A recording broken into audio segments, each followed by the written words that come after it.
Podcast is intended for mature audiences. The views and opinions expressed are those of the panelists and do not reflect in any way those of the podcast partners, sponsors, or affiliates. Enjoy.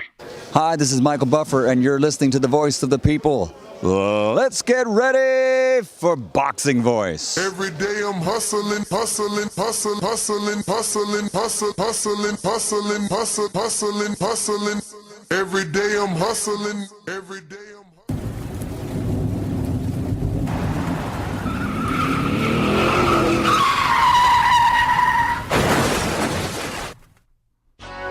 We have new video from a crash that sent welterweight boxing champion Errol Spence Jr. to the intensive care unit. The crash ejected the boxer, but miraculously, he is expected to be okay. TheBoxingVoice.com. It's been a miracle, and I'm a blessing from God that, I haven't had anything serious that would have me out for a year or two, or just would have been, ending my career. That none of them guys wish that I wasn't back so fast, but I am back, and I want to fight the top names in the division. I have to ask you about your eye. We were all worried about you when you had to pull out of the Manny Pacquiao fight. I want to fight, so You could have got that. yeah, one eye. I got another eye. WBC and IBF welterweight champion of the world. That's why I sound back, and I told people I didn't want to tune up fight. I've been getting a second chance at life, and I've been getting a third chance at boxing. Nobody's more Terrence Crawford. There's big fish on this side too that, I gotta fry. Like I said, I'm gonna get these belts over here, then I'm gonna come take Terrence Crawford belt, because I said I'm gonna be undisputed welterweight champion of the world. SDS Promotions. What up, what up, what up? Welcome back, ladies and gentlemen. Welcome to another edition of the Boxing Voice Radio. I am your host, Nesta Gibbs. Find me on Instagram and Twitter at NestGTO, TikTok at Nesta Gibbs. Ring walk, Stanny, you're on the side of me, but you're about to be in Texas, man. You're going to the big fight. Going to the big one, champ. They say everything's bigger in Texas. Yeah. So they wanted the big host to come down and get that coverage, get that footage for our lovely audience. So, what are you most excited for? I'm gonna just be honest, bro. The fights at AT&T have been memorable for me. The fights I've attended, it's different being in an arena with 15,000 versus a stadium with 50,000. So I'm excited to see that. I'm excited to see Errol back in the ring and to see how he looks. And obviously it's unification. So one step closer to hopefully undisputed, hopefully that Terrence Bud Crawford fight. I'm excited to get down there, beautiful state of Texas, and bring these lovely people some great content. Are you expecting a knockout? Because Earl's quote of the day is, it could be an early knockout. If obviously the context of that is if Ugas chooses to fight in the manner in which he fought versus Manny Pacquiao, Earl believes it'll be an early knockout via him. Because I don't know, I'm assuming he thinks he's the bigger puncher. I would love to see a knockout. It would definitely turn the perception of Errol Spence because, he has this hashtag. I don't know if you remember it because it's been a while since someone's actually gone down, but, man down.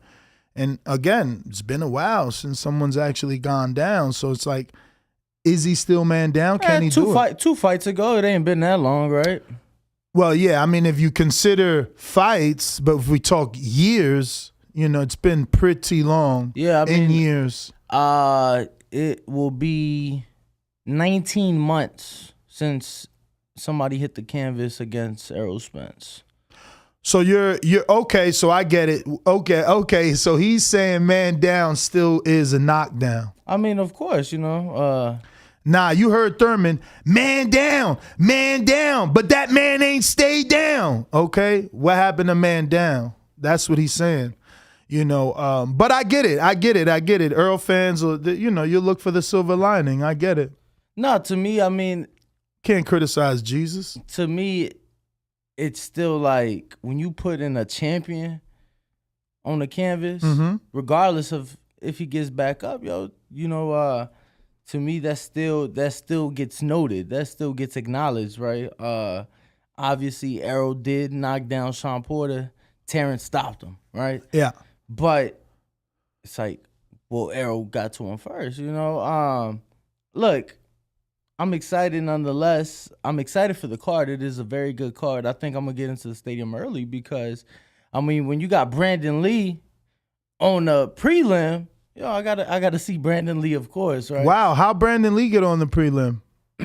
Because he's with Cameron Duncan. Is that like a retort? I'm not sure how, but yeah, he's on the prelim on the Showtime, which is another thing I like. Let me tell you, That's strange. That's another thing I like. Let me tell you, I like the fact that they're actually televising the prelims. A lot of times this is just like a YouTube stream. Well, it is going to be YouTube and Showtime. But they're actually showing it on the network, right? Okay. All right. So I just think if they're actually showing it on the network, it might, be easier for people to just, I'm on my TV already. Let me order the fight.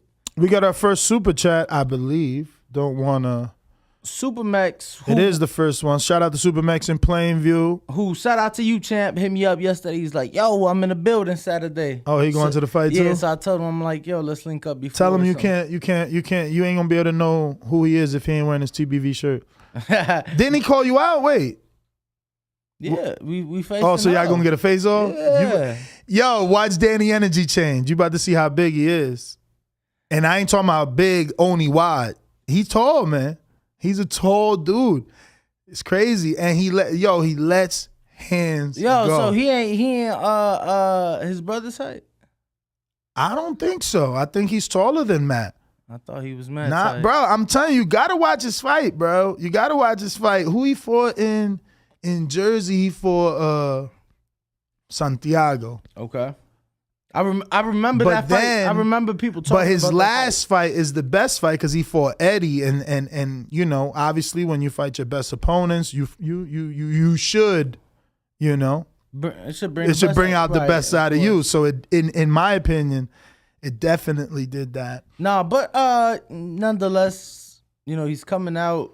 I'm excited. B-Dog said he flying out Thursday. Better wear your shirt so Danny can identify you. He ain't gonna know who you is. Danny will be. I touch down Friday morning, so I'll be at the weigh-in. I'll be obviously at the fight.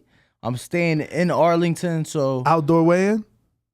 No, Okay. no, they're doing it at the hotel. Okay. They're doing it at the hotel, which is crazy.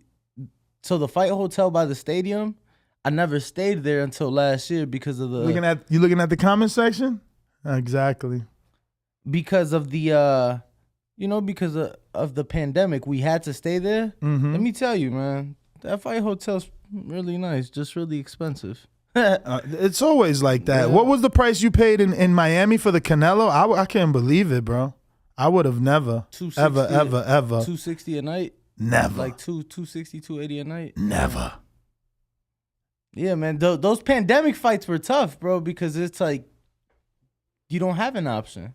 You have to stay at this hotel. You have to take this COVID stick up your nostril. That's pretty dope. What's that, champ? If I copy and paste a member's name into text, it says how many months they've been a member. That's dope. That's fire. I know. We got Big Fish Vega with another super chat that says Big Fish Week. Hashtag Big Fish Mafia. Hashtag bring Border Wars back. Well, I'm happy to announce that Bo and Bama is flying in. He lands in Friday. I'm also happy to announce that Adrian is flying in. He lands on Friday. So Saturday. Thursday, I thought, no? Adrian? Thursday night. Thursday You're right. night. For Adrian from Wisconsin lands Thursday night, and Bo lands Friday morning. So Bo and Bama, longtime listener. I forgot to tell Pat that this dude's been a fucking $35 member for I don't know how many years. He's been a ringer, Bo and Bama. Forgot to say that, for like 5 years at least. But he's flying in. And wait, why did we go here? What was your super chat? Bring Border Wars back. Yes. So Bo is extremely into Border Wars, and he's been talking to me about that. And, if all goes well, and either he or Adrian happen to stick around or both, then you can definitely, expect the border wars out here in Vegas, but because that's what we need. We need someone. I need like a CEO to handle that. I can't do that. I still got to man the ship over here 7 days a week, and border wars takes so much time. Just finding the venue, which he's found 3 already. So So again, hope that that things go well for Bo, and then maybe you can get that border wars, because I definitely love it, but just press for time this year. This year I want to hustle. As you've seen, we did, a double show on Sunday, something that is not normal for us. But I want to take advantage of the studio and of being here in Las Vegas, which is the home of the big fight. If we could get Shakur or Valdez, man, I seen my guy from TikTok. Shout out to Hot Boxing Minute. Oh yeah, yep. Bro, he had Valdez live yesterday on his TikTok show. Salute, champ. That was nice. It was crazy. And good actual production, because it was like him in a box like we are right now, split screen, but right underneath it was like training footage of Valdez.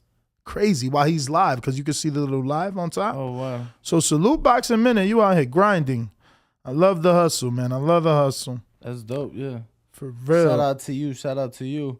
So you never really said if you feel Earl is just selling the fight, or No, I definitely believe the knockout can come. Okay.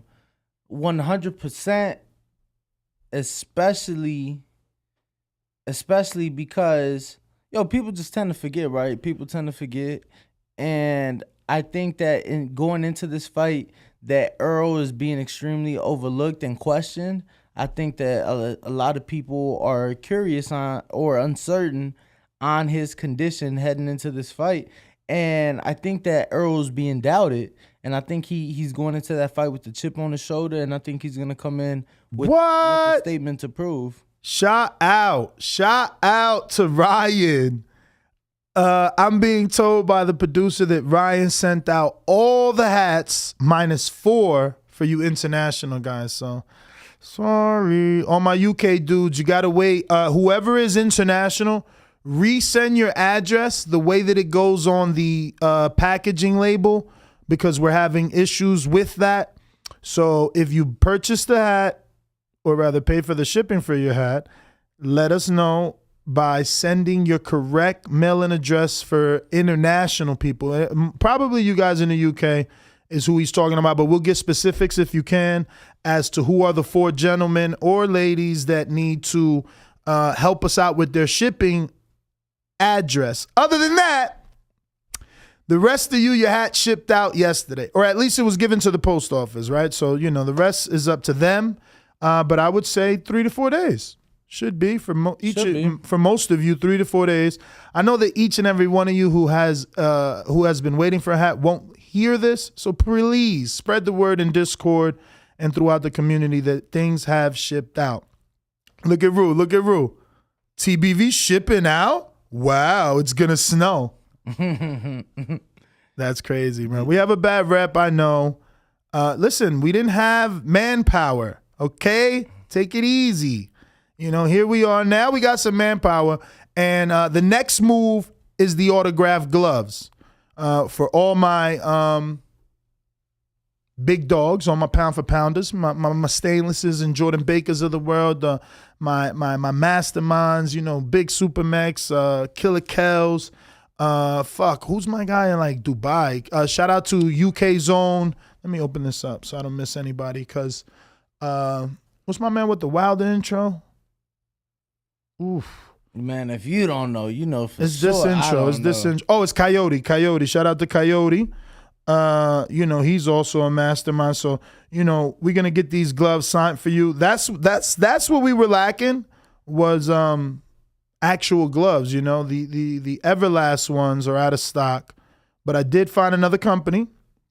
Shout out to Bravos. They've sponsored us in the past, so I'm actually excited to purchase a couple gloves from them, a couple dozen gloves, so that, one hand washes the other. But Castle Hill Gill, Jordan, Kells, Danny, not to be confused with Ringwalk, Coyote, yeah, man, I got ya.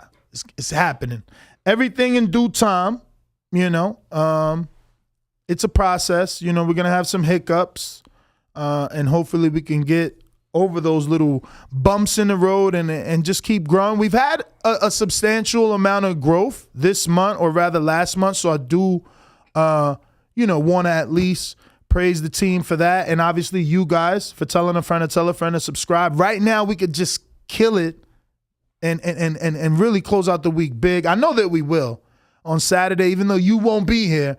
I'm sure we'll get to our next goal of 133,000 by Saturday because it's a big fight. No doubt. But I'd much rather get there before Saturday and celebrate on Saturday that we got to 134,000. Yeah, see, that's where my head was at. Yeah. I'm grinding. I was thinking 34 by Saturday. That would be or at least by splendid. the end of Saturday, right? That would be amazing if we could get like by 1,100 subs in like 3 days. By the time you're done doing your fantastic fight chat, I'll be out there doing ringside reactions. Hopefully getting that one-on-one with Earl, Derek James, Ishmael Salas, Yordenis Ugas.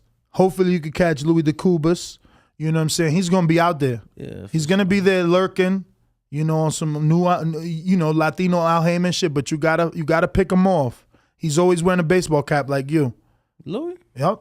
Never without a hat. Pick him off. Hold on, you talking about Junior, right? The Cubas, yeah. Yeah, I ain't never seen him with a hat. What? Yeah, he always just got his suit on. Looking. Oh wow, he wearing suits these days. Oh yeah, he be. Man, I'm used to baseball caps and flight jackets. Nah, he might do like a tracksuit like during fight week. Oh, you talking about that suit? I thought you meant like No. button up. I am talking about that like Really? on fight night. Yeah, on fight night. But during You got to the get him though. That's the exclusive, course. man. He has so many fighters. Plus, now that we had the interview, keep this in your mind. We had the interview with Samson Lewickovich the other day, and he said he's protecting David Morrell, who's obviously Louis the Cubas' fighter. Let me tell you, it's funny. I was going through my phone yesterday, and I forgot who I was texting, but I typed in L, and I saw Louis the Cubas pop up. Yeah, no, I mean, obviously, being in the business. You hear that, guys? The one number he does have stored, Mr. I don't store numbers. I don't, bro. You stored that one. I did. Let me tell you, Danielle called me yesterday, and I saw like the first 6 numbers, and I was like, "Oh, it's Danielle." I answered because that's another thing. You got Pat number stored? Of course, of course, I got that number stored. Yo, but look, funny. I answered because I knew it was her. But it's weird because I thought to myself, damn, I almost didn't answer because I don't answer numbers I don't have saved, but I don't save numbers. So unless I know your number, I won't answer. But I saved her number after yesterday. Oh my God, so my daughter's on the plane, bro. She's flying for the first time alone. Word. Yeah. How you feeling? Nervous, man. Of course. I be watching too many movies too. You know what I'm saying? How old now? She's still 13. Yeah. No, I got you. Right? Yeah, I think October she'll be 14. So yeah, I'm a little nervous. I watch hella movies. Then I got a girl that loves like SUV. No, wrong letters, right? SUV's the truck. SVU. So she loves all those shows. So you already put in every possible idea into your head. You know it. And then I watch fucking Liam Nielsen's movies. You know what I'm saying? Pay they try to extra. kidnap his daughter and shit. You had to pay extra, right? Because she's flying. I did have to pay extra, bro. $100 and some change extra. Can you believe that? That's crazy. Be like that, bruh. The flight was already like she broke my record. Like, I've legit never spent that much money on a domestic flight. To be fair, though, right now flights are outrageous. Let me tell you. I know. Let me tell I know, you. but she has spring break. It's nothing I can do. If Yeah. I would have canceled, it's like I'm the worst dad in the world. No, I hear you. Let me tell you, because the reason Danielle called me yesterday, she's like, hey, I was going to wait to book this, but looking at these prices, I think it's best we book now. I'm like, let's do it. Yeah, man, dude, I got to go to Chicago for my sister's Sweet 16, and I'm looking at those flight prices. I'm like, can we have another outbreak? Yo, did you see? Because, in the beginning of the outbreak, the prices were way cheaper. Did you see Philly? Philly's the first city in the United States to, they're re-implementing the mask mandate. What? Yeah. Why? I guess another outbreak out there. They're Wow. re-implementing. Let me double check, make sure it was Philly. They're wilding. I'm like 90% sure it was Philadelphia that's re-implementing the mask mandate. Let's see. Yep, they reinstated indoor mask mandate as COVID-19 cases rise. So back to that, right? It seems like back to that, just as we were starting to get away from it. I can't believe that. I hope not, because this is one of those tourism cities, so they'll shut this down too. And it was whack out here when y'all got shut down. Yo, I seen hotel prices like $29. It gets crazy in Vegas when it's shut down. There's nothing. You literally see legit tumbleweeds out here. See, I can't speak on that because you never seen tumbleweeds. I drove in. I seen tumbleweeds. This fucking sick. I couldn't believe it was real. I've seen tumbleweeds. What I'm saying is when I thought that shit was only in the Roadrunner cartoon. When Las Vegas shut down, I don't know what it was like. I wasn't here, but yeah. Oh, Supermax just said y'all didn't even read my super chat. He's like, y'all just said I was going to the fight. Supermax saying Spence has all KOs when he fights on Showtime. So with that being said, it's gonna be man down in 7, and the big fish collects a new strap. Well, let me go ahead and T-minus 5, 4, 3, 2, 1. Screen share the full card. You got Errol Spence, obviously taking on Yordenis Ugas. And then you have, I'm not going to try to pronounce Batiev's first name, versus Stenonius. I'm going to kill Imantas. That's probably right. And Cody Crowley's back. Wow. This is actually a fantastic card, bro, top to bottom. I'm telling you, I have to get there early. Oh, wow. Isn't Darius? Is this not the American? Who's that, champ? That was a heavyweight, and Darius, and he signed a Sam Boxing. What's his name? Sam Jones. Sam Jones. That's them. Who you talking about? Darius who? Right there at the bottom. Fulgham. Oh, I see him. Want to know? Yeah, I'm not sure. I'm pretty sure that's him. Light heavyweight fighting a guy 5-1 though. I'm pretty sure that's him. Yeah, so that's a step up for him. He's 5-1, and this guy's 1-0. He's trying to jump up. Then you got Samuel Arnold. Never heard of him. Middleweight. Can I get a screen share?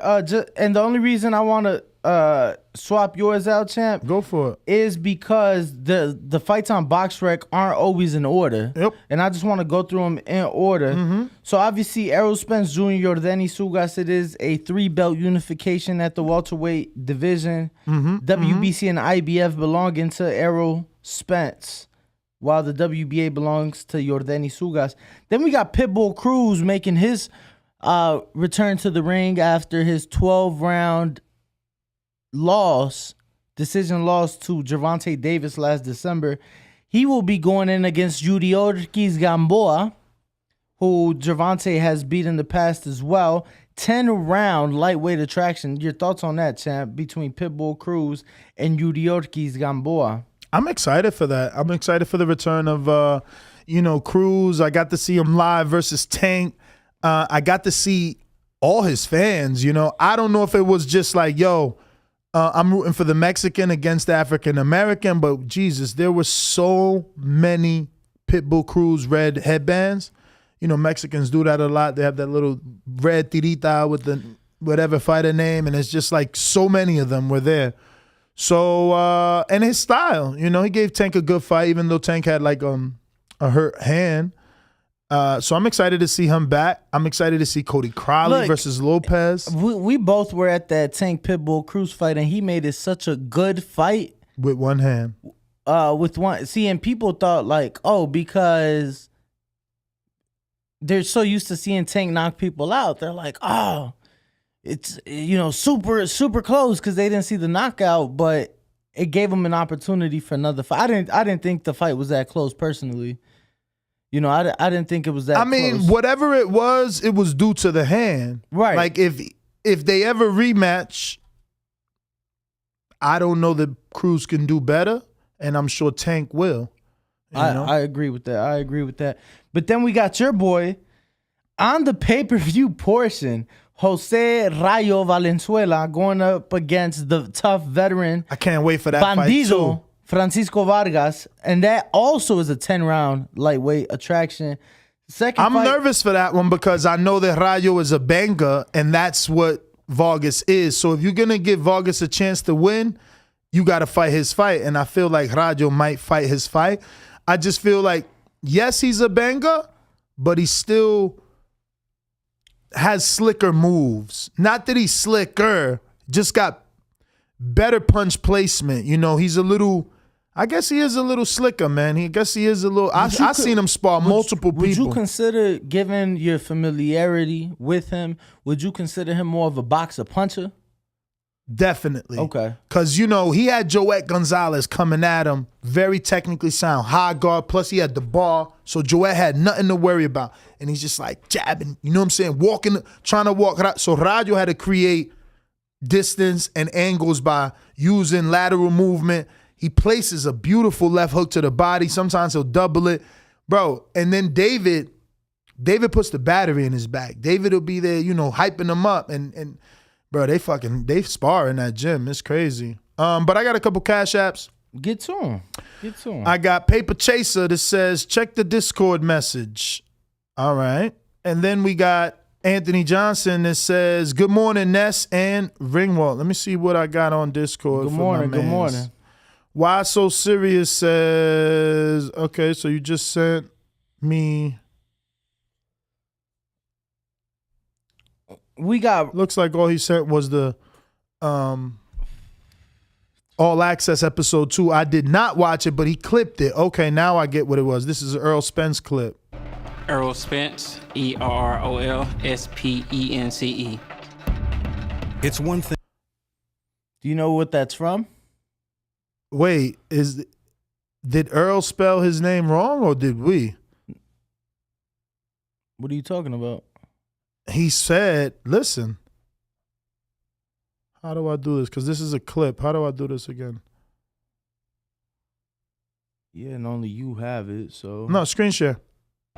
Errol Spence, ERROL SPENCE. It's one thing to measure. Did he say 2 R's or 1 R? No, 2 R's. ERROL SPENCE. So my man sent the cash app to say that he spelled the name wrong, but he just can't hear the accent. All right. He spelled his name right. Look, he said, Ness, did you know it's spelled Earl, EROL, and not ERROL? So he actually does say 2 R's. Yes. We'll try again, though. Let's hear it one more time. One more time.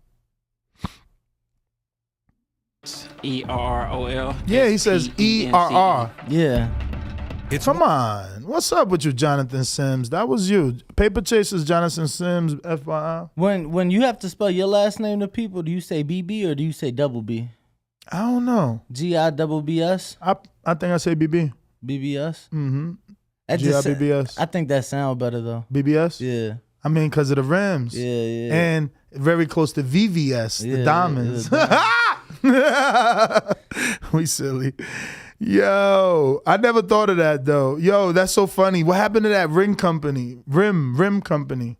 Like, everybody used to put BBSs on BMWs. That's so crazy. I've never seen BBSs again. That's you don't so really funny. hear rappers talk about rims. Like, you hear like Ford Giotto rims, but other than that, you don't really hear Volson.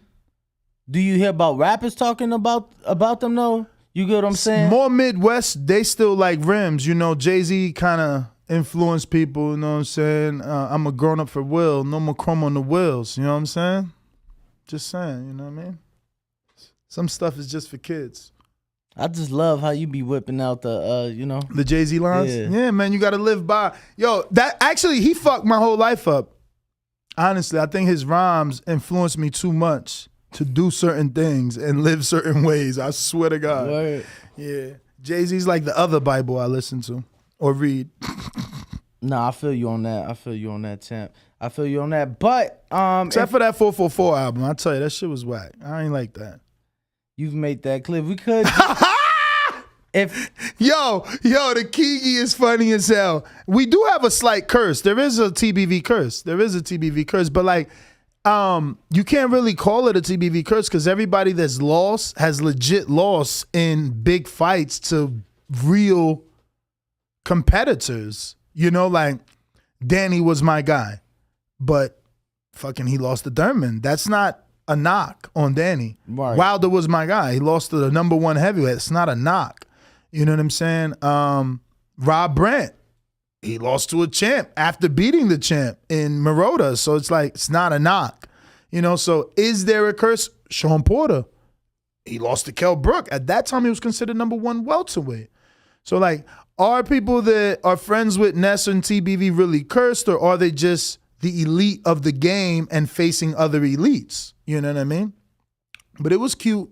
Keegi, little weirdo. Nah, but the audience has been saying that for a while, that there could be a TBV curse. They said Brandon Lance said 444 was shaming people like Ness. Nah, negative. I've never talked into money. I never had a money phone. That's 50 and Floyd. You know what I'm saying? 444 wasn't for me. I'm a real dude. I tell the truth at all times. So I didn't like, I'm the dude that's going to tell Jay-Z like, yo, why are you a hypocrite now? Like, you got to do that. Let them do that. And I get that the message of the album was more like, look, I've been through this and realized you don't need to do this. But he came at it from a shameful way. Like, he was shaming people that was doing everything that he done. You know what I'm saying? That's why I didn't like 444. He wasn't shaming me. He's shaming the rappers coming up, you know, that is talking in the money phones, that they are putting guns in the videos. But he did that. Every rapper done that. You just go through a phase in life.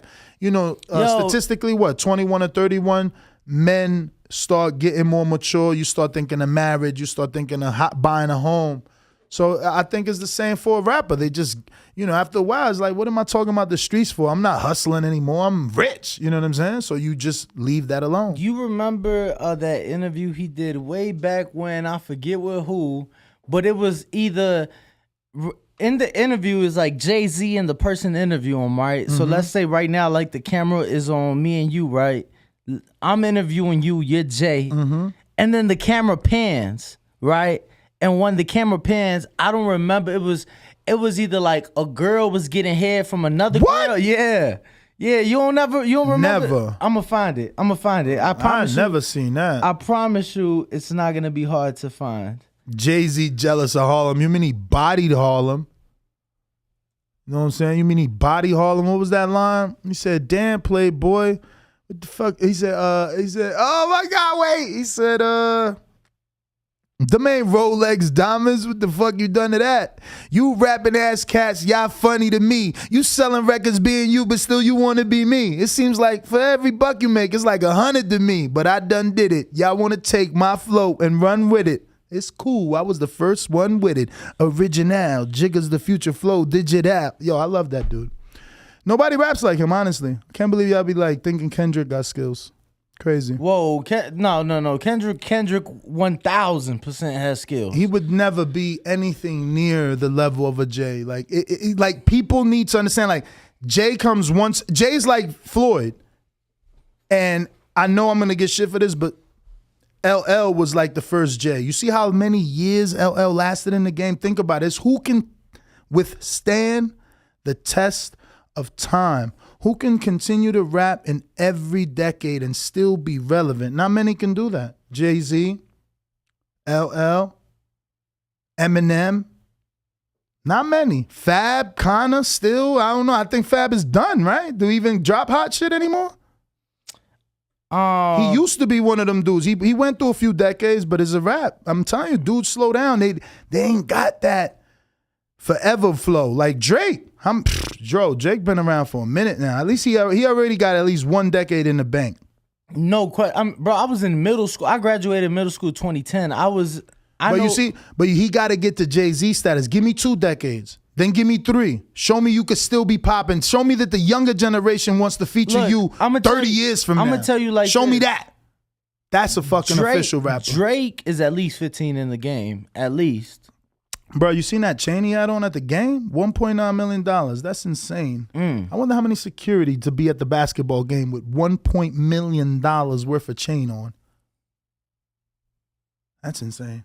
Yeah, I mean, we see Floyd, obviously his lucrative jewelry collection and his I never heard any publication say Floyd had 1.9 worth. He got on. Of course, more, bro. He got the watch 18 million. True. One watch 18 million. It's so funny we talking about Drake and Floyd. I be on IG every day trying to look for topics, and I ran across this Floyd Mayweather interview he just had. It's all over, right? You've been seeing it, where he's like with Alex Rodriguez and a couple other athletes that I don't know. No, I didn't. Stop playing. Floyd was out here like having to sit down. It was like an I Am Athlete with other athletes. Okay. And the only one I knew is Alex Rodriguez. And Floyd was giving his, I guess, reasonings why his children don't go to private school. Can you give me a guess why you think they don't go to private? Well, I guess he didn't give me enough of a reason. He just gave a situation.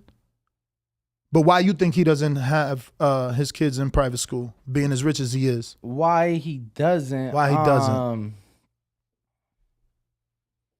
Man, see, we brought it back to boxing. Probably wants his kids to experience what he experienced, public school system. But will they really experience it, or will they have a tougher time because they're like Floyd Mayweather's children that are super rich in a public school? Yeah, I think after it gets to a point where it's like you can't live a normal life, right? Like, oh, Floyd Mayweather's your father. Like, you know what I'm saying? You really can't. So, but isn't that harder? And think about Rocky when he sent his son to public school, bro. My man got beat up for his bomber. It took his shit, punched him all in the stomach. Oof. What was his reason though? What was Floyd's reason? Diversity. He said he went to school one day for the parent-teacher conference, and he realized his daughter was the only black child in the school. And he's like, I put my kids in public school now. But I'm just like, how? Because I was around his kids, or some of them, for the Logan Paul fight. They smell like money. So that could be a problem in a public school. I had a lot of fights, so I'm just wondering how it would be for a child of Floyd May Money. I said that all wrong, but you get it. Floyd Mayweather. Yeah, and I'm just saying, like, lunch money still exists, and dudes taking it still exists. It don't matter. It definitely still exists. Look, I graduated high school. It ain't even been 10 years since I graduated high school. Yo, the shit ain't in the movies. We was stuffing motherfuckers in them lockers too. You get what I'm saying? That's what I'm saying. So, and then because you're Floyd's child, everybody thinks you could fight or thinks you think you can fight. Right? Like, you could just imagine dudes coming out like, I don't care that you Floyd, I'll still fuck you up. Let me tell you something. I could just imagine that shit. But you grew up in Newark. I grew up in Chicago. This is Vegas. It's not the same? It's not the same. But I heard North Vegas is serious. And West, isn't it West? Bro. Like, y'all got some areas in here. Like, we have some poor... Bruh, Tupac got killed out here. What is he talking about? It's Tupac.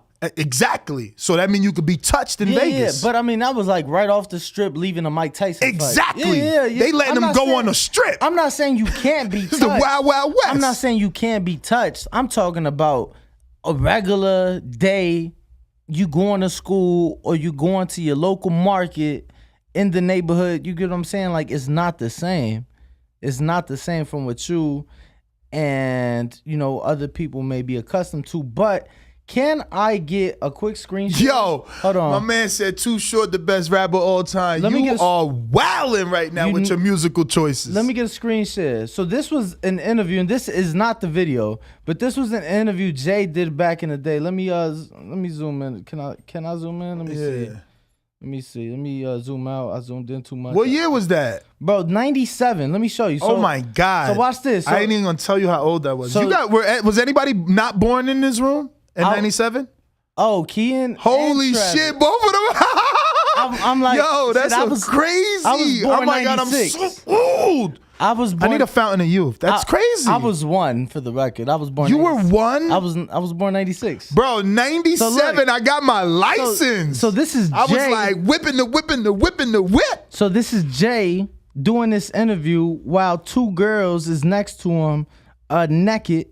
And one of them is getting head. That's insane. Yeah. So shout out to Jay-Z.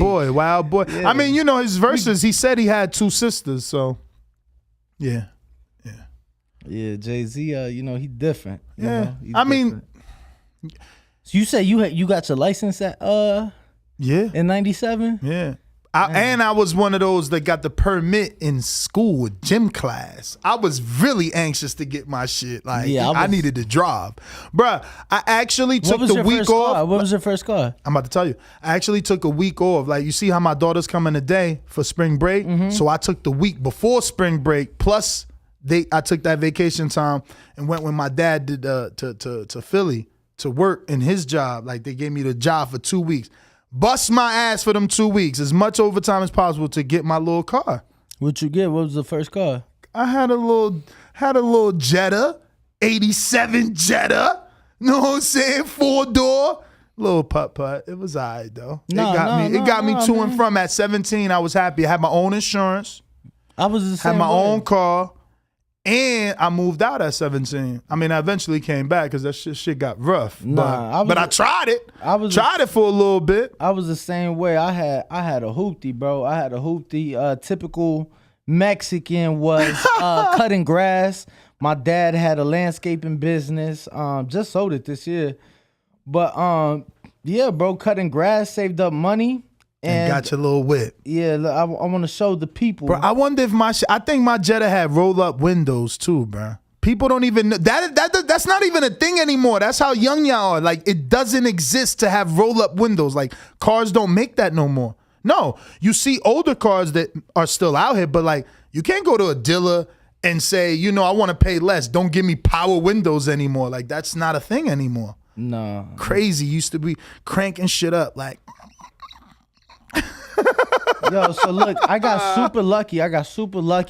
I found so this was let me get that screenshot. Oh, you had a Buick. I had a Buick. What, Regal? Nah, Park Ave. Oh, yo, you could tell Danny's from the hood, bro. Bro, like, everybody had a Buick Regal, a Park Avenue, or a Cutlass Supreme, or the Cadillac. Bro, let me tell you something.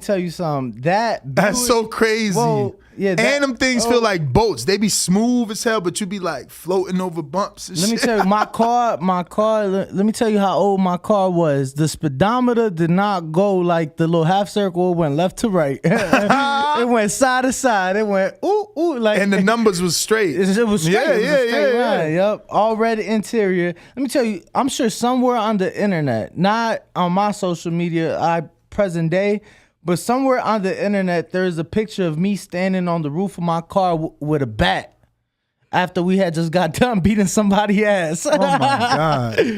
Yo, good memories in my Buick, man. Yeah, I had a 93. Oh, that's not bad. What year did you get your license? Like 2012, bro. That shit was old. Oh, okay. Yeah, 2011 maybe. I think I got my license 2012, yeah. But my car was old, but that's what I could afford at the time. And then kept cutting grass and got my Trailblazer. And then what was after the Trailblazer? After the Trailblazer, I came out here. Yeah. Yeah, man.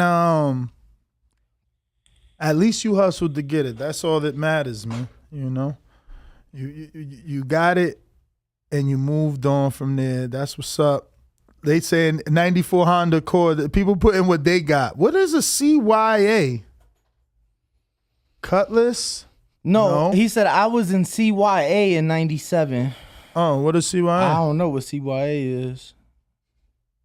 I want to see what everybody's first car was, man. Yeah, man.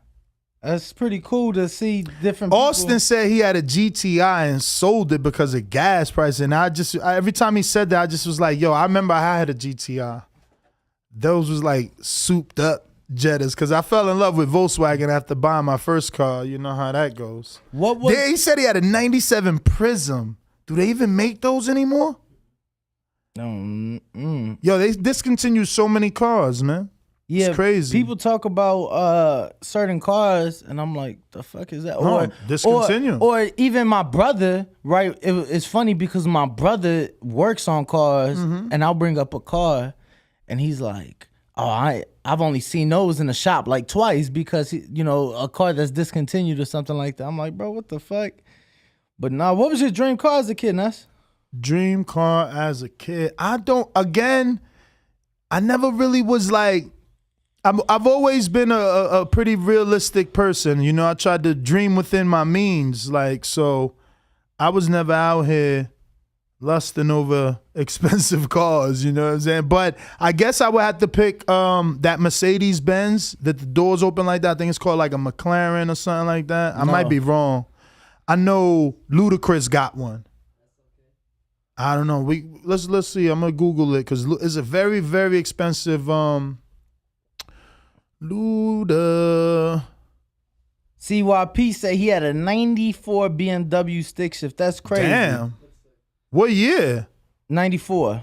No. Oh, at 17? Nah, CYP, comment what year how old were you? Yeah, how old were you in 94? Those are nice bodies, man. That's a nice body. How old is CYP? I'm curious. Like, he got to be in his 30s. You get what I'm saying? So the fact that I'm younger than CYP, and when I got my first car, it was older than his first car. That's funny. That's funny. Damn, that's crazy. So they stole one of Ludacris's Mercedes Benz at the motherfucking ATM. And in October, he got the new Maybach GLS. Is that what Devin got? I got to see this video now. We do want to send our thoughts and prayers right now with people in New York. What's happening out there? There's been a shooting in a subway station in Brooklyn. So want to send our thoughts and prayers to to those. This just happened within the last 30 minutes. So just want to keep our thoughts with the people out there in New York. You know, it's crazy. And that was Brooklyn specifically. My trip to Brooklyn for Tank Fight just got booked last night. But yeah, I see, damn, 87 Buick Grand National, 85 Chevy Box Capri, 72 Mercury Marquis. That was a boat. Yeah, man, 72. 72, my mom wasn't even born yet. That's crazy. Yo, that's funny.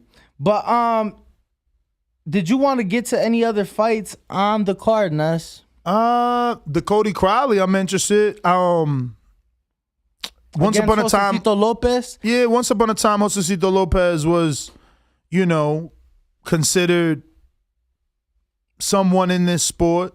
You know, he's got some upsets. He's been in the ring with Canelo. He gave Thurman a good couple rounds.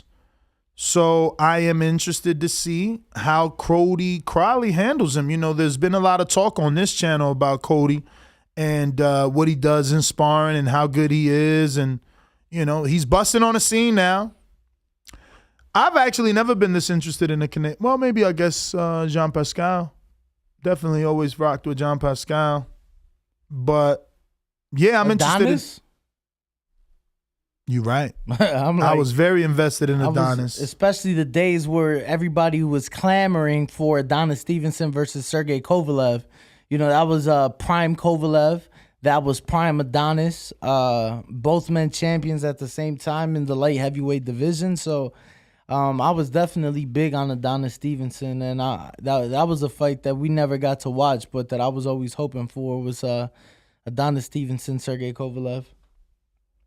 Definitely was invested in him. I was born in 96, Deluxe Recordings, not 97. Shout out Deluxe Recordings, always rocking out with us every morning. Still trying to find a picture of Luda next to that silver car he got. I've seen a few, but not with the doors open, so it don't look the same. But I'm pretty sure it is this body right here. Let's see it, champ. I'm curious. This one right here. Shit. Fuck it. Oh, you want the No, I don't want. You asked me and back then you wanted there goes another one. See this back shot? Those doors, they're supposed to open up. Is it what you said? SLS? Oh, okay. Let me check that out. Isn't there a hotel out here called SLS? Trav? You're the Vegas? Okay. I've never been there, but I've seen the sign. Let's see what the chat is saying. Yeah. He's right. Look at that. Mm-hmm. My man knows his cars. But look, that's how Ness would get it. You already know. She'd be red like a motherfucker. Even though this one don't look too sexy with the carbon fiber hood, it makes it look a little weird. This yellow one is nice. Look at that. Sheesh. But look at that in white. First class is the vet up in the sky. Yo, I never listened to Jack Harlow. I said that yesterday. I don't think we went live, so I didn't get to say that to the audience. Until fucking with Pat. He took me to Zook, and it's like Jack Harlow's in there or whatever, or they playing it. But that song is pretty dope. You never heard it? The song you were just You don't like that song? Wow, as a white guy, I can't believe he doesn't like that Jack Harlow song. You never heard First Class? He sampled it? Come on. Ryan used to be on the mic, bruh. Ken, get on the mic. But wait, what he said? He sampled it? The Fergie song. Oh, that was Fergie? Yeah, I'm like, that wasn't his. Did he like remix it or something? Because I'm like, only for like a tiny bit. The rest of the song is trash. Oh, okay. He's lying. No, definitely some Jack Harlow I like. Let me tell you. He got this part in the verse where he's barely rapping, but he's like, I be like, and then the chorus or something will come in. So he says very few words and someone else will say, you're crazy, bro. That's been my jam for the last 24 hours. Nah, I don't know. I've listened to some of his shit. I like some of it. He all right, man. Not the song in question. He ain't Eminem, but he's okay. That's crazy for Kian to say he's good for a white guy. I mean, Caleb said that too. Caleb said he actually takes that as a compliment. He was like, it's in his intro. He's like, something about, when I take it as a compliment, people say I'm pretty good for a white guy. Yeah, Bach's pretty good for a white guy. Like, yeah. Jack Harlow ain't no Eminem though. He's more mellow, chilling and shit. You know what I'm saying? And I feel like Jack probably get better looking girls than Eminem too. M did get Mariah in her prime. Oh, you don't like Mariah? I mean, I hear you. You mad young, so she's an old head to you. Oh no, look, Mariah fire, right? Especially then. But I don't know. I never seen Jack Harlow's girls. I'm gonna have to Google him. Who he been with? He like a little like flirt. Because if anybody's the player out here, it's my man from Canada. He destroying shit. Not Drake neither. Justin Bieber? Nah, the other dude. Who the other dude from Canada? Like I feel like I know like three artists. Oh, the Weeknd. Yeah, bro. I mean, if you go through Weeknd's hit list, he done hit everybody at the top. Word. You didn't know? Nah, I don't keep up with other. I'm pretty sure it was like Selena Gomez, like a few. Nah, don't go. I mean, not that I'm saying that she's hot. I'm just saying like she's the top. No, she the top. Not the top. She's at the top. Is what I'm saying. He would have to like snatch up a Nicki or a Cardi. Like they're at the top. Who else at the top? I don't know. I feel like our taste in women is different. You know what I'm saying? But as far as like you into like Meg Thee Stallion, right? Meg, cool. Exactly. She cool. I mean, that wouldn't be like my first go-to. Who's your go-to? Boom. My go-to? Taking long. Like celebrity? He's trying to get his brain to help. Nah, because my celebrity, you feel me? Celebrity crushes who? Lori Harvey, Steve Harvey. Oh, you said that. You said that the other day. Yeah. You said that the other day. You know that I never heard of her until the other day. It's crazy too. You said Laura? No, I got you right here. I got you. But it's crazy because and who else? That's not even his biological daughter, but she took his last name? Yeah. I mean, she needed that clout. Yeah. She with Michael B. Jordan right now. Yeah. She don't need no clout no more then. It's a rap. Like let me get a screen share.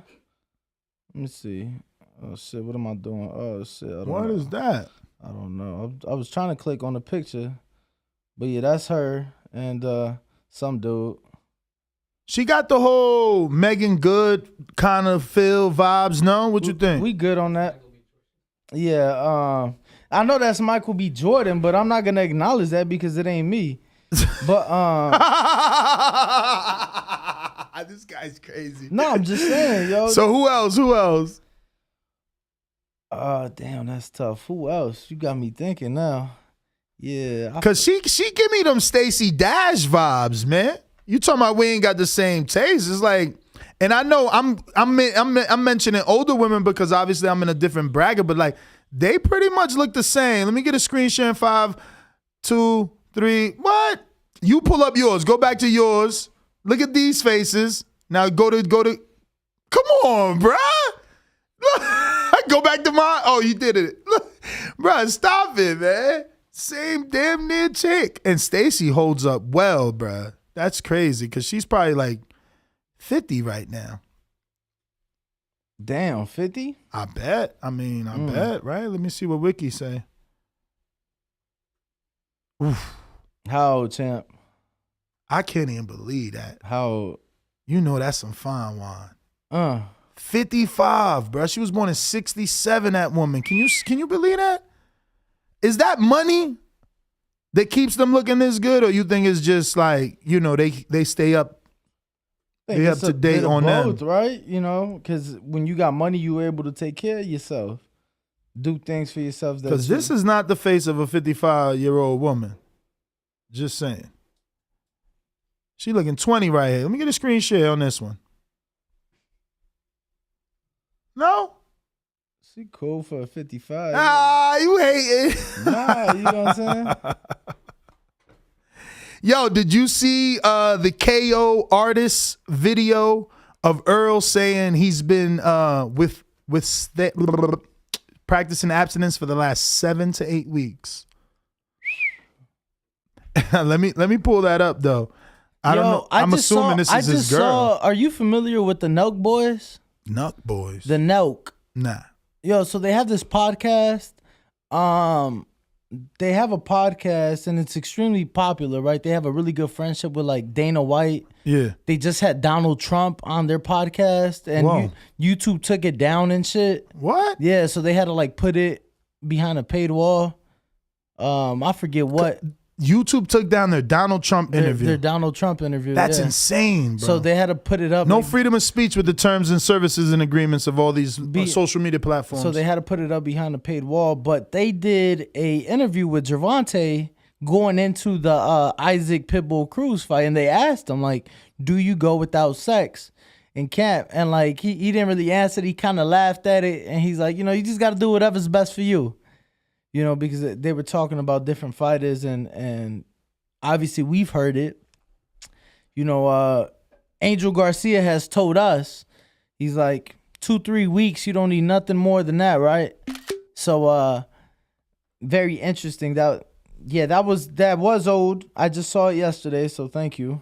That was definitely what? The Gervonta Nelk Boys interview I was talking about. Oh. When they asked him regarding his, sex in camp. So, let me get a screen share. Check out this thumbnail for Spence's interview. Yo, people be wildin'. Shout out to my man KO Artist. What's his real name? Steven. Shout out to Steven. He out here grinding. Yo, that's funny. That's funny. Bruh, why Spence look dead right there, though? Like, why? Not dead, but you know what I'm saying? Like, sleep and shit. They was in Dubai, man. He was just tired. That's all. They was in This Dubai. was in Dubai? Yeah, with him and his lady on that boat. Oh, man. Yeah. I didn't even catch that, bro. Well, no, I just know that was Dubai because I follow a friend of Earl's, Yellow Beezy, who's a rapper. Bruh, I can't believe we never talked about that. On the internet, there's a video of Yellow Beezy and a couple of dudes with masks on approaching Jake Paul, and Jake Paul about to book. Swear to God. Please send it to me if you've seen it. If they got masks on, how you know it's him? No, Yellow Beezy doesn't. And he's like with a big-ass dude in a black fucking ski mask. Well, ski masks are misunderstood. Right? Now they're being used as COVID masks. I know. Yeah, that's what I use as a COVID mask. Yeah, and you're also going to be pulled over and racially profiled for being a fucking robber with a ski mask. I mean, on. I wouldn't drive with my mask. I'm just saying. Floyd came in the ring with a ski mask, and he said he was robbing the bank. He was. All right, then. So the mask represents only one thing. Danger. So Jake was like, "Oh, who the fuck is calling me?" I ain't never seen that. It's out there. It's out there. Let's see if I can find it on my phone because I don't know why desktop hashtags don't work as thoroughly. We got a Kel Brook super chat. Get a look. Who we got on the super chat, champ? It's Kel Brook. Oh, Kel Brook. He said, "TBV, what up?" Is he taking that fight? I got Sosa Smith. Oh, Mr. Chocolate Brownie himself. I got a shitload from Sosa Smith. He says, $5 super chat. He says, we don't get paid for overtime. Hashtag man down. But man down. Ain't been no man down. That man ain't go down. Just saying. $2 super chat from Sosa Smith who says, Batiev and Stenonius plus Brandon Lee fights. Yep. We kind of went through the whole schedule. We got Dante who says, Dolph is one of the greatest rappers to ever do music. I'm gonna have to start listening. And I just I'm gonna look him up right now on my iTunes. Who? Dolph. Nah, not worth it. No, I don't agree. I definitely bumped some Dolph, but I don't think he's one of the greatest of all time. Nah. Is it Young Dolph or just Dolph? It was Young Dolph. Because two came up. I'm sure the same person would have came up, but I mean, So what would you say is his hottest song? I mean, top song, 100 Shots. 100 Shots was big. Preach. Get paid. Preach. Get paid. Obviously was. How about Play With Your Bitch? You know, he had some hitters. You fuck with that one? He had some hits for sure. He had some hits. You fuck with that one? Yeah, Dolph has. Oh, he got one with Major Key. Oh no, that ain't Major Keys. That's called Major, featuring Key. Major 9? Nah, I just you know how your eyes read something that ain't there because you seen something familiar. So I thought it said Major Keys, but it's really Major featuring Key Glock. Oh, okay. But he got one with T.I. right here, Forever. Yo, you seen T.I. hop on stage and seen T.I. throwing punches yesterday. You seen that? Yo. Doing pad work, looking crazy. Yeah, looking crazy. Looking like he need a Border Wars fight. Did you see him jump on stage? A comedian was giving his act, and he jumped on stage because T.I. didn't like one of the jokes the comedian made. It was one of those kind of jokes. Rapper jokes? Nah, it was I don't want to misspeak. I want to say it was a sexual assault joke. Yeah. You know. But I don't want to. But apparently he got on stage, made the comedian stop his act and everything, and made him apologize or something along those lines. I mean, he got a daughter, man. Some people take that shit personal, you know. And maybe he went through something in his family that, you know, I don't know. Yeah, somebody told me supposedly it was a joke regarding his daughter. I'm not sure. Oh. Yeah. I got Sosa Smith that says, that's Fergie's Fabulous. Is he talking about Fergie from like 3 Ps and what's that? Yeah, 3 Black Ps? Oh, it's called Glamorous? Yeah, but he ain't sample. See, no, bro. He did a play on words. His is spelling the word chorus. It's still sample because he used the original. Because there's a lady saying C-H. I don't know, man. Y'all better listen to it. I just put y'all on. I could tell I put y'all on. Another one from Sosa Smith that says, Dolph ain't like Dipset, Locks, or Higgs. Who the fuck is Higgs? I know Dipset and the Locks. Who the hell is Higgs? Never heard of him. And he says, comedian jokes on his wife's sexual assault. Oh, shit. His wife was sexually assaulted? Oh, so it was apparently a chick comedian, and people are saying that he jumped on stage when she was taking shots at him and his wife. I'm trying to see more comments. People are saying I got it a bit mixed up. Oh, they're saying T.I. and Tiny were accused of sexual assault. Okay. Yo, Brandon Lenz making fun of Ness, talking about 3 Black Ps. Oh, CYA means California Youth Authority. Oh, my man went to juvie. Shout out. Keep your head up, champ. So goody. I got another one from Sosa Smith. Shout out to Sosa Smith. That's like number 8. We're going to go ahead and ring the alarm. Plus, drop a bomb. He says, here's another one for Jigga Man. That's right. Ain't nobody super chatting for Future, like mumbling and shit. Word is born. I was in Sierra. You terrible, Tim. You terrible. Yo, that's how they be rapping, bruh. Yes, we do need addresses for the raffle winners. We got Sosa Smith. He won the glove. Let me go to Danielle's text. Michael Colbert with a super chat saying, I'm in Philly. We don't have a mask mandate. Thank you. Well, champ, unless every news outlet in the world is wrong, y'all have a mask. The mask mandate. It's coming to you soon. Coming to you soon in a commercial. So I need the address for 40-ish. 40-ish. You won a grab bag. JD Spades gave his grab bag to,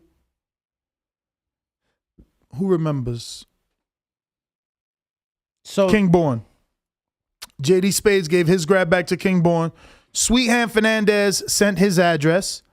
Bo and Bama will be here Friday. So you see that? Bo's not only a ringer and you know pays $35 a month to be one. Not only an alumni listener, but he also participated in the raffle and actually won.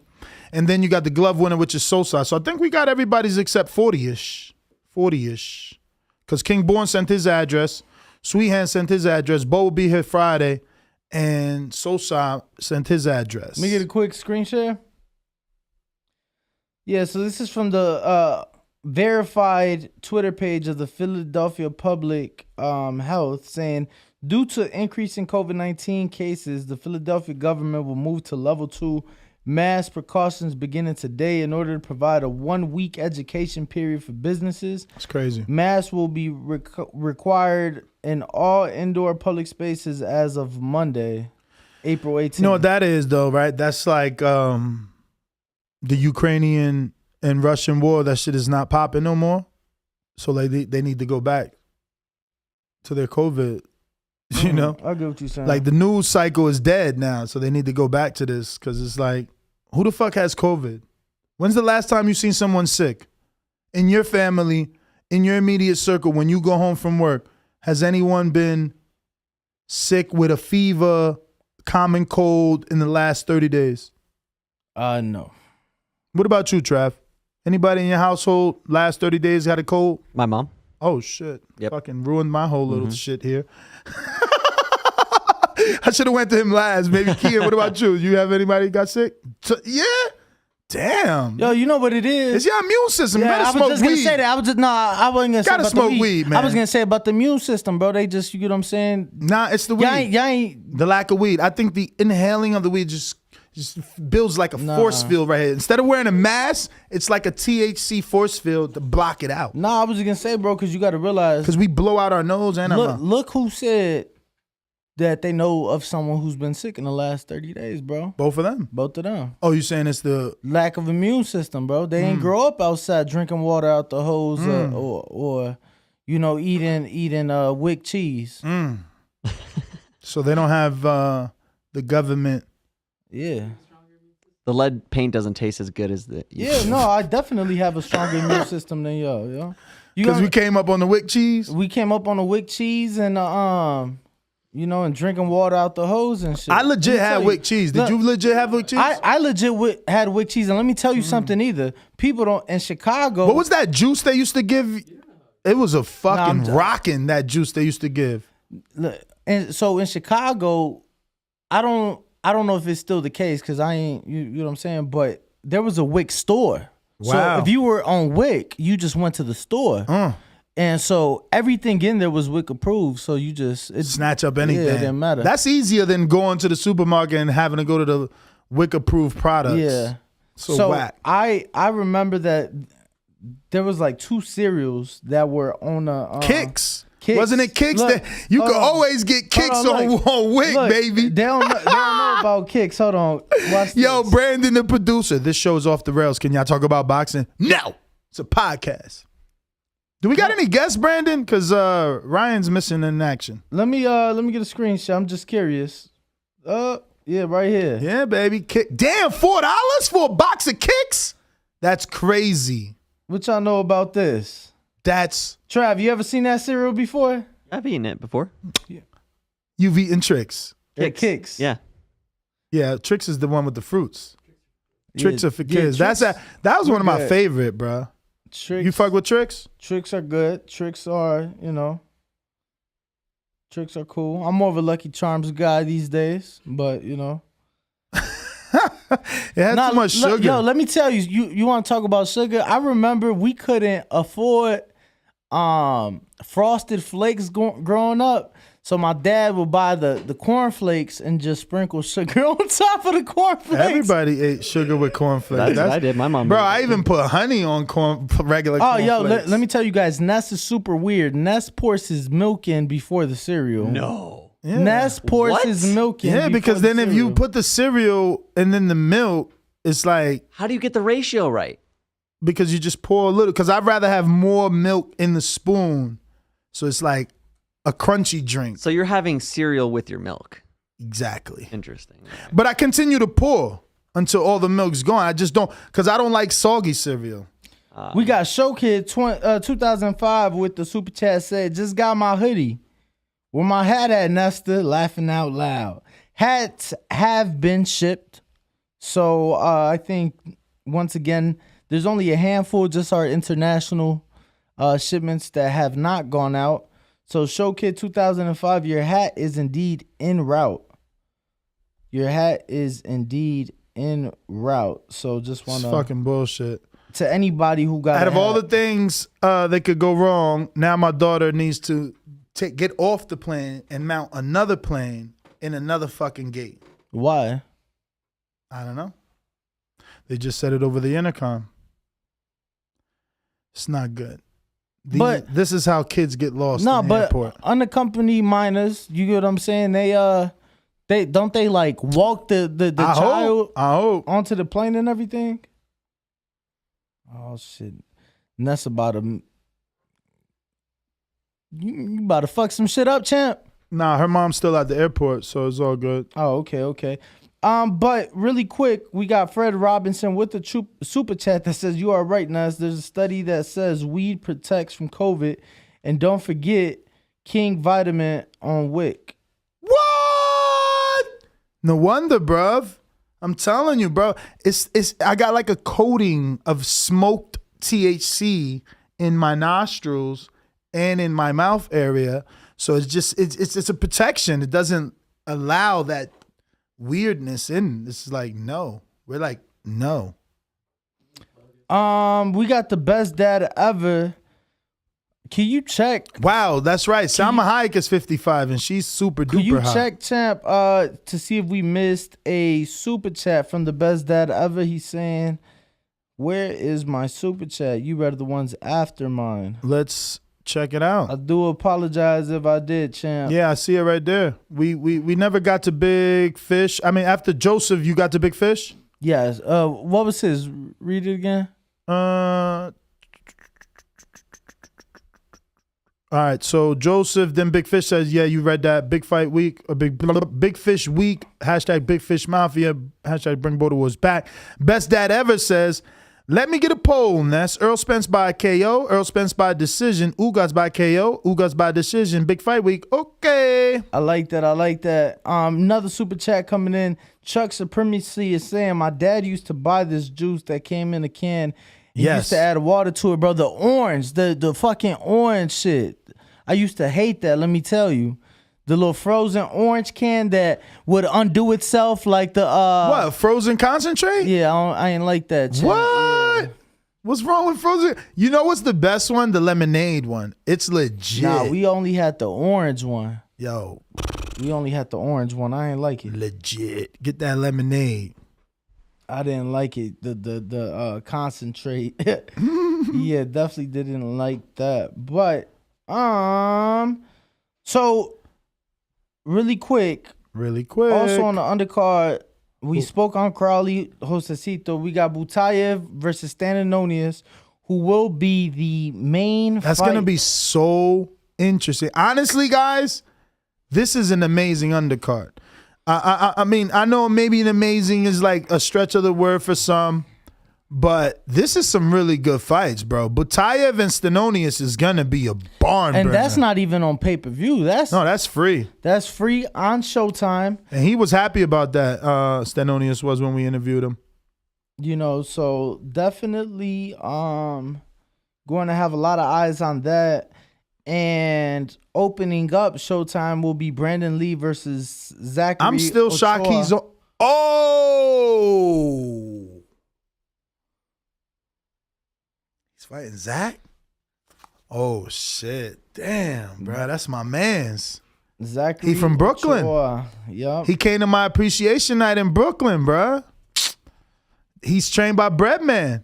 He's been turning it around, let me tell you. He's doing better. I know he got a loss in his last fight, but I mean, I think it could be argued that he won that. Let me pull it up. It was a split decision loss. My concern, though, is the inactivity. It's been 14 months since. You get what I'm saying? So now, before that, it will have been 25 months since his last win. You get what I'm saying? So that means he's hungry. Hungry. And Brandon ain't been tested. What's the odds on that? I bet you they don't even got a fucking line for that. I bet you. That's how they do us, bro. This is what I'm saying, man. I'm checking what's up with Bet Online because I got a plug with them that I need to keep pushing up on. See how that works. Let's see if I could find some odds on this fight, given that it is a... Is there more than one Bet Online? Because I just found Bet Online AG, which means they're not in America and they're like in some foreign country. I cannot speak. Yep. Look, they're in Panama.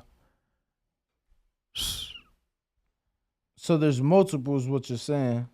I don't think so. I think this is the Bet Online that sponsors Cambosis. Had Tagago to go sponsored. It's pretty much So them. they got Brandon Lee. And then there's an online. And this is via DraftKings. DraftKings has Brandon Lee at a minus 2,500. Damn. Zachary Ochoa at a plus 1,000. Wow.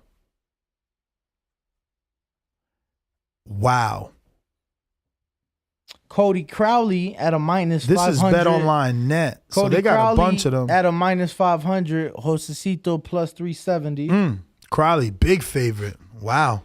And then Pitbull Cruz Gamboa. Take a guess. Who you think's I'm going to give Cruz 4-1. minus 1,600? Whoa. Minus 1,600 Gamboa a plus. That's insane. Gamboa a plus. They are wilding. 850. They are really out of control today. So just throwing that out there.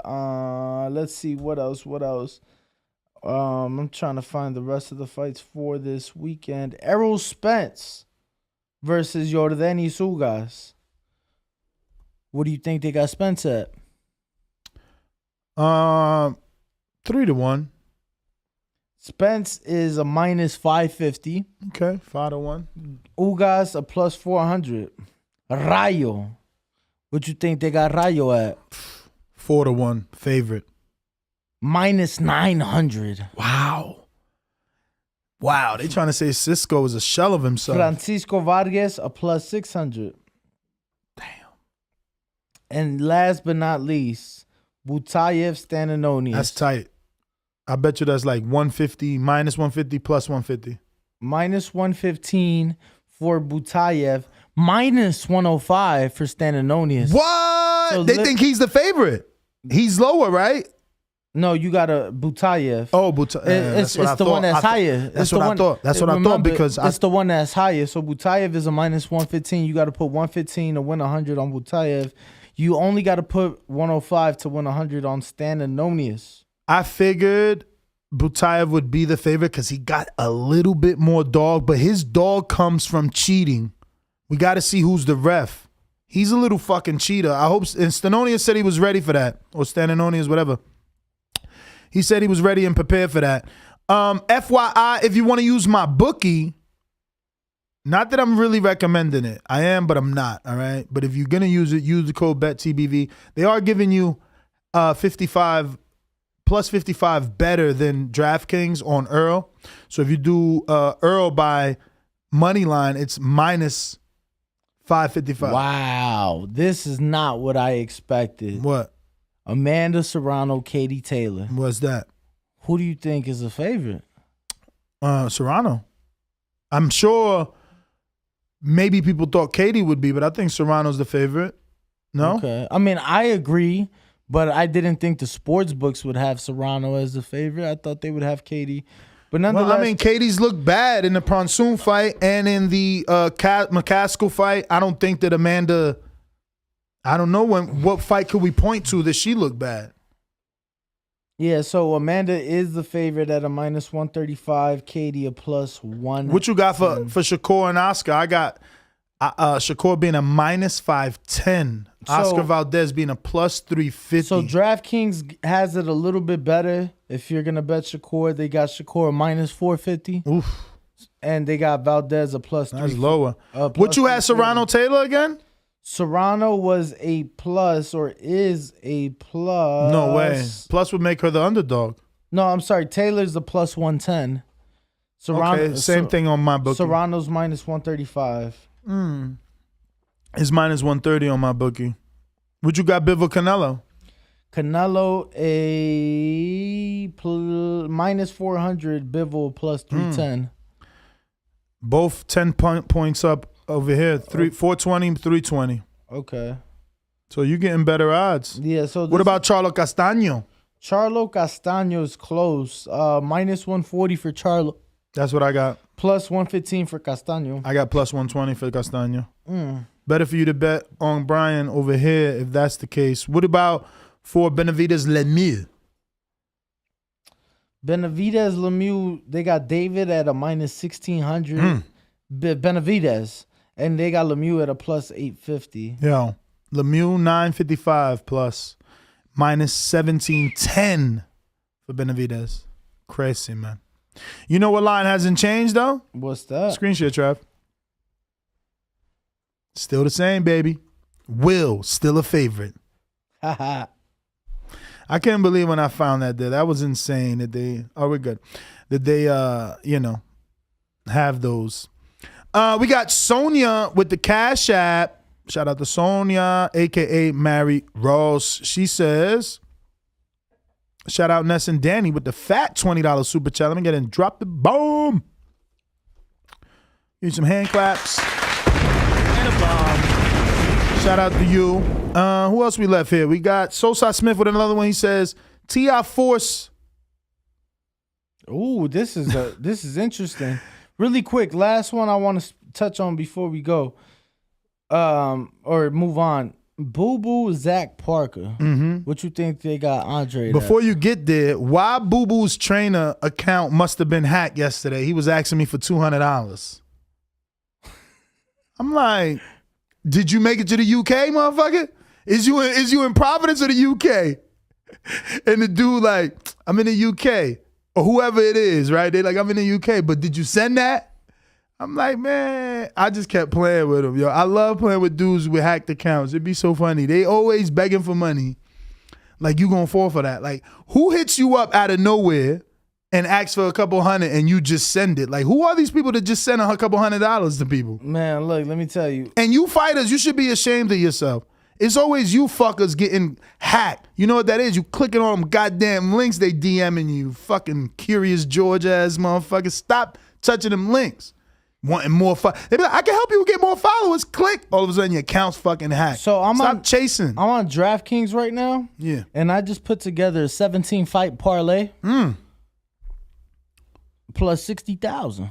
But and I think I always recommend this, and he can show you on a screen share. Just pick all the favorites. Go ahead. Pick, I don't know. Nah. I'm telling you. Certain fights I'm not betting, though.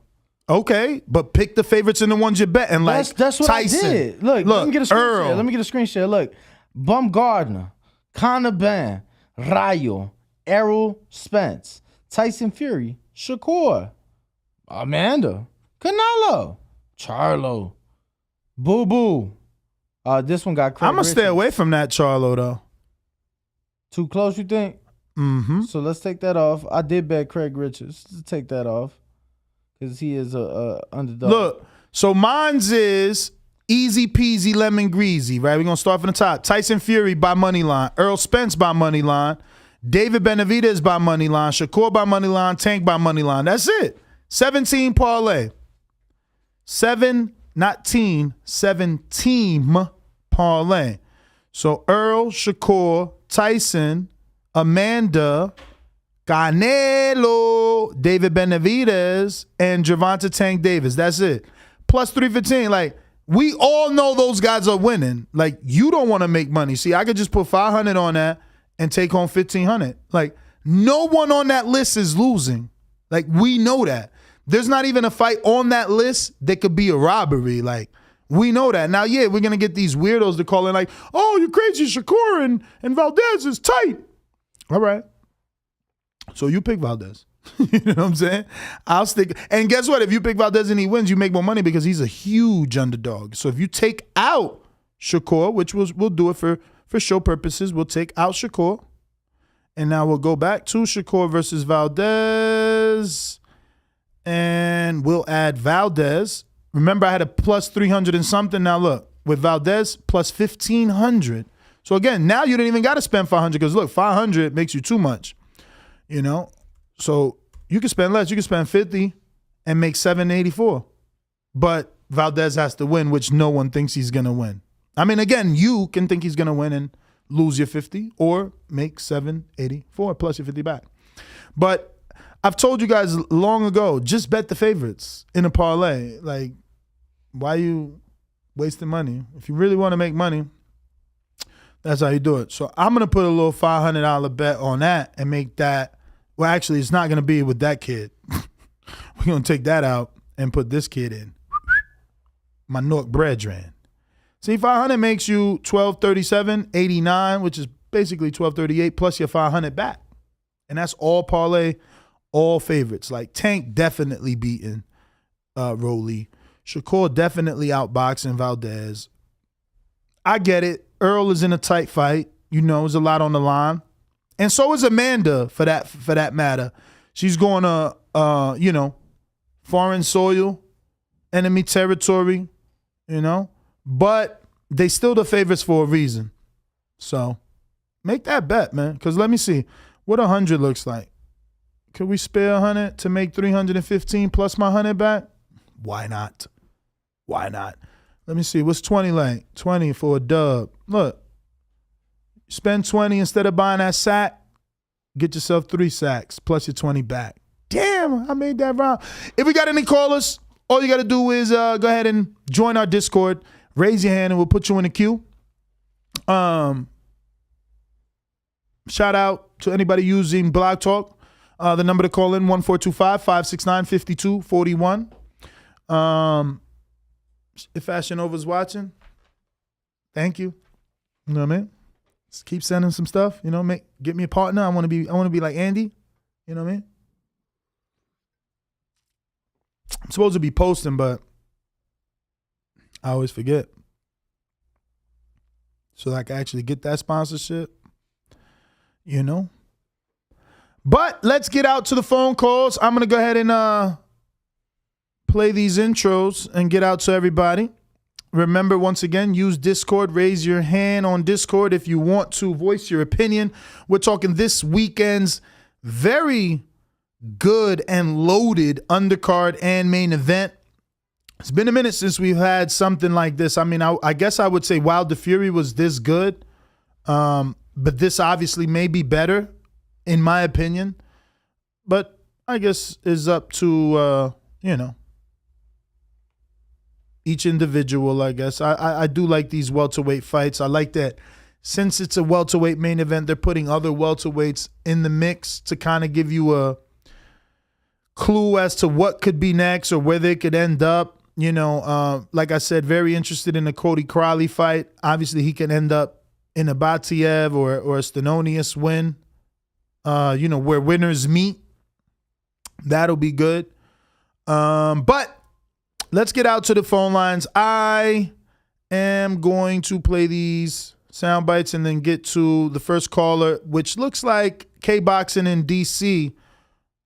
Remember to rate us 5 stars on iTunes.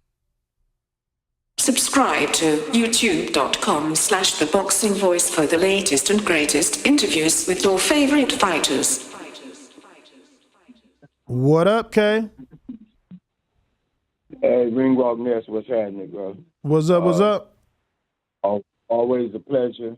Well, Ness, real quick, I just wanted to ask you, what do you say your MyBookie handle is again? Bet TBV. Bet TBV. Okay, so it's just Bet TBV. Okay. Yep. All right, because I won some money last week, so you're ready to get right back on that again. Who you bet last week? But I bet on one of the fights. I'm trying to check the history now, Ness. I'll be so busy that, I'll go ahead and throw a bet on the fight, and then I have to go back and check the history to see which one of them I won on. But I know I won because I saw my, my pot, jump. But and then I just thought about it. I was like, who was it? So I don't know, but I don't want to waste time with that. I can get back to that. But real quick, I noticed, on our last conversation, you mentioned that, like, you were a little upset because your favorite fighter, Ness, if you know, I'm only with one, I only roll with one group. And, like I say all the time, so any caller that ever want to tag anything I say or whatever, it's lines only for me. That's it. Like I said, as far as I'm concerned, they undefeated. Those two controversial losses from, the affiliate Rougarou and Jamel and that draw, as far as I'm concerned, they still undefeated. I'm going to continue to roll with them. Everybody else, I just watch, and that's straight up. So if it's not lines only, I ain't with it. Damn, Danny's not in the room right now to answer this question, but it looks like First Take got a new co-host, Chris Mad Dog Russo. Like, I heard through the grapevine that my man Stephen A got rid of Max, but who the hell is David Russo or whoever? Chris Russo. It sounds like Daniel LaRusso and shit. So crazy. I used to like Max, but I get it. He probably wasn't, stirring the pot enough for Mr. Stephen A. But looks like we got Hawk in Maryland on Discord. What's going on? What time is it? What time is it? What time? Hawk in Maryland. Tommy, I can knock you out now. Holy shit. Good try. Holy try. TheBoxingVoice.com. Great show. Yes. Dan and Brandon. I'm out. SDS Promotions. Yo, Ness. Yeah.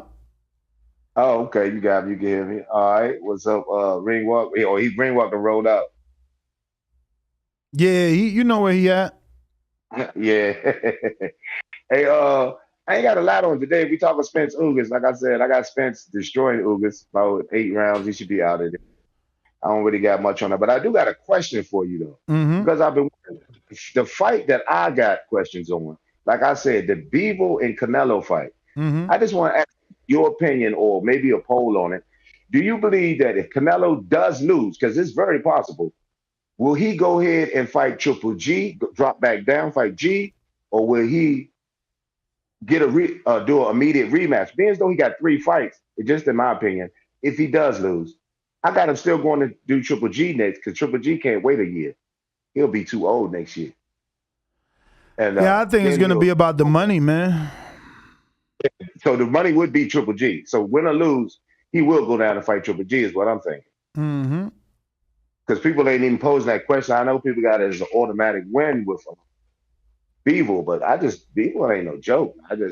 Canelo got the skills, but yeah, I think Bivol can outpoint him on some point shit. But Yeah, this is a question I just want to know because if Canelo loses, does he still just ask for a rematch and get that fight right away to get his pound Does of who? flesh? Does who ask for a rematch though?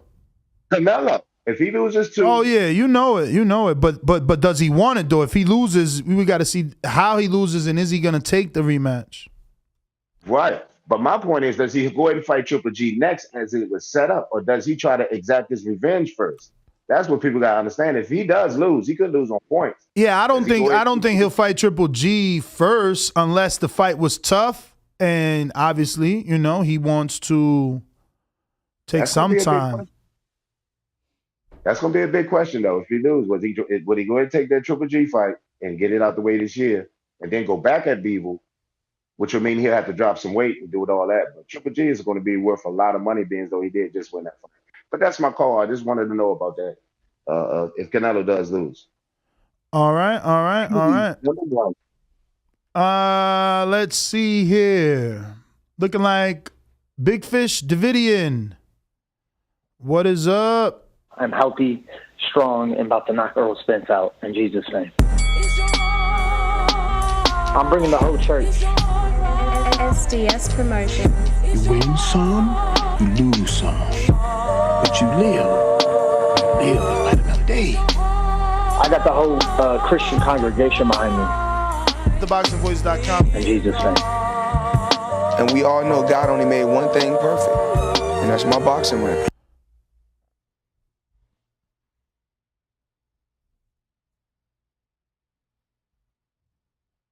Davidian.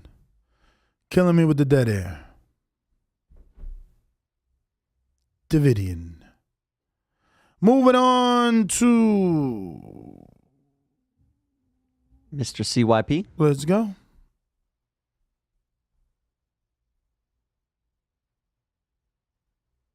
Do. Yo. What up? Yo, first off, I want to give a shout out to Larry Wade and Sugar Shane Mosley Jr., the youngster putting in that work. Had me losing my goddamn voice this weekend, man, holding it fucking down. Great job, team. Been knowing that boy since he was 19, 20 years old over there in Pomona, training at my goddamn track. That's how I met him so many years ago, man. Like, really good kid. I love that, man. I'm glad he's finally getting where he needs to be. We are definitely proud of you over here, baby. Definitely. Secondly, Ness, you and this Kendrick diss, you was gonna piss me off. Don't be dissing Kendrick. It's okay to love Jay-Z. Jay-Z's one of the greatest rappers of all time. We know that. But since Jay-Z and Kendrick Lamar have been rapping together, since Kendrick came onto the scene, there has been no comparison. Kendrick has sold 10 to 12 million albums since he has came. Jay-Z has put out one album since then. His album sold 1 million. Kendrick's lowest album sold 1.4. His highest sold 6 million.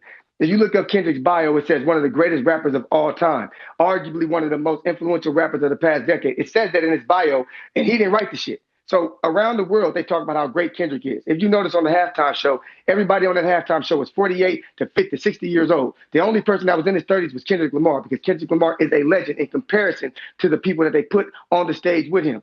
Please, you ain't got to shit on one to big up the other. But musically, since Kendrick has came onto the scene, Jay-Z has been nowhere near him. Just like in business, Jay-Z has been a monster in business in comparison to any rapper. But when it comes to the music, Kendrick's in a lane of his own right now. Rappers know it, CEOs know it, producers know it.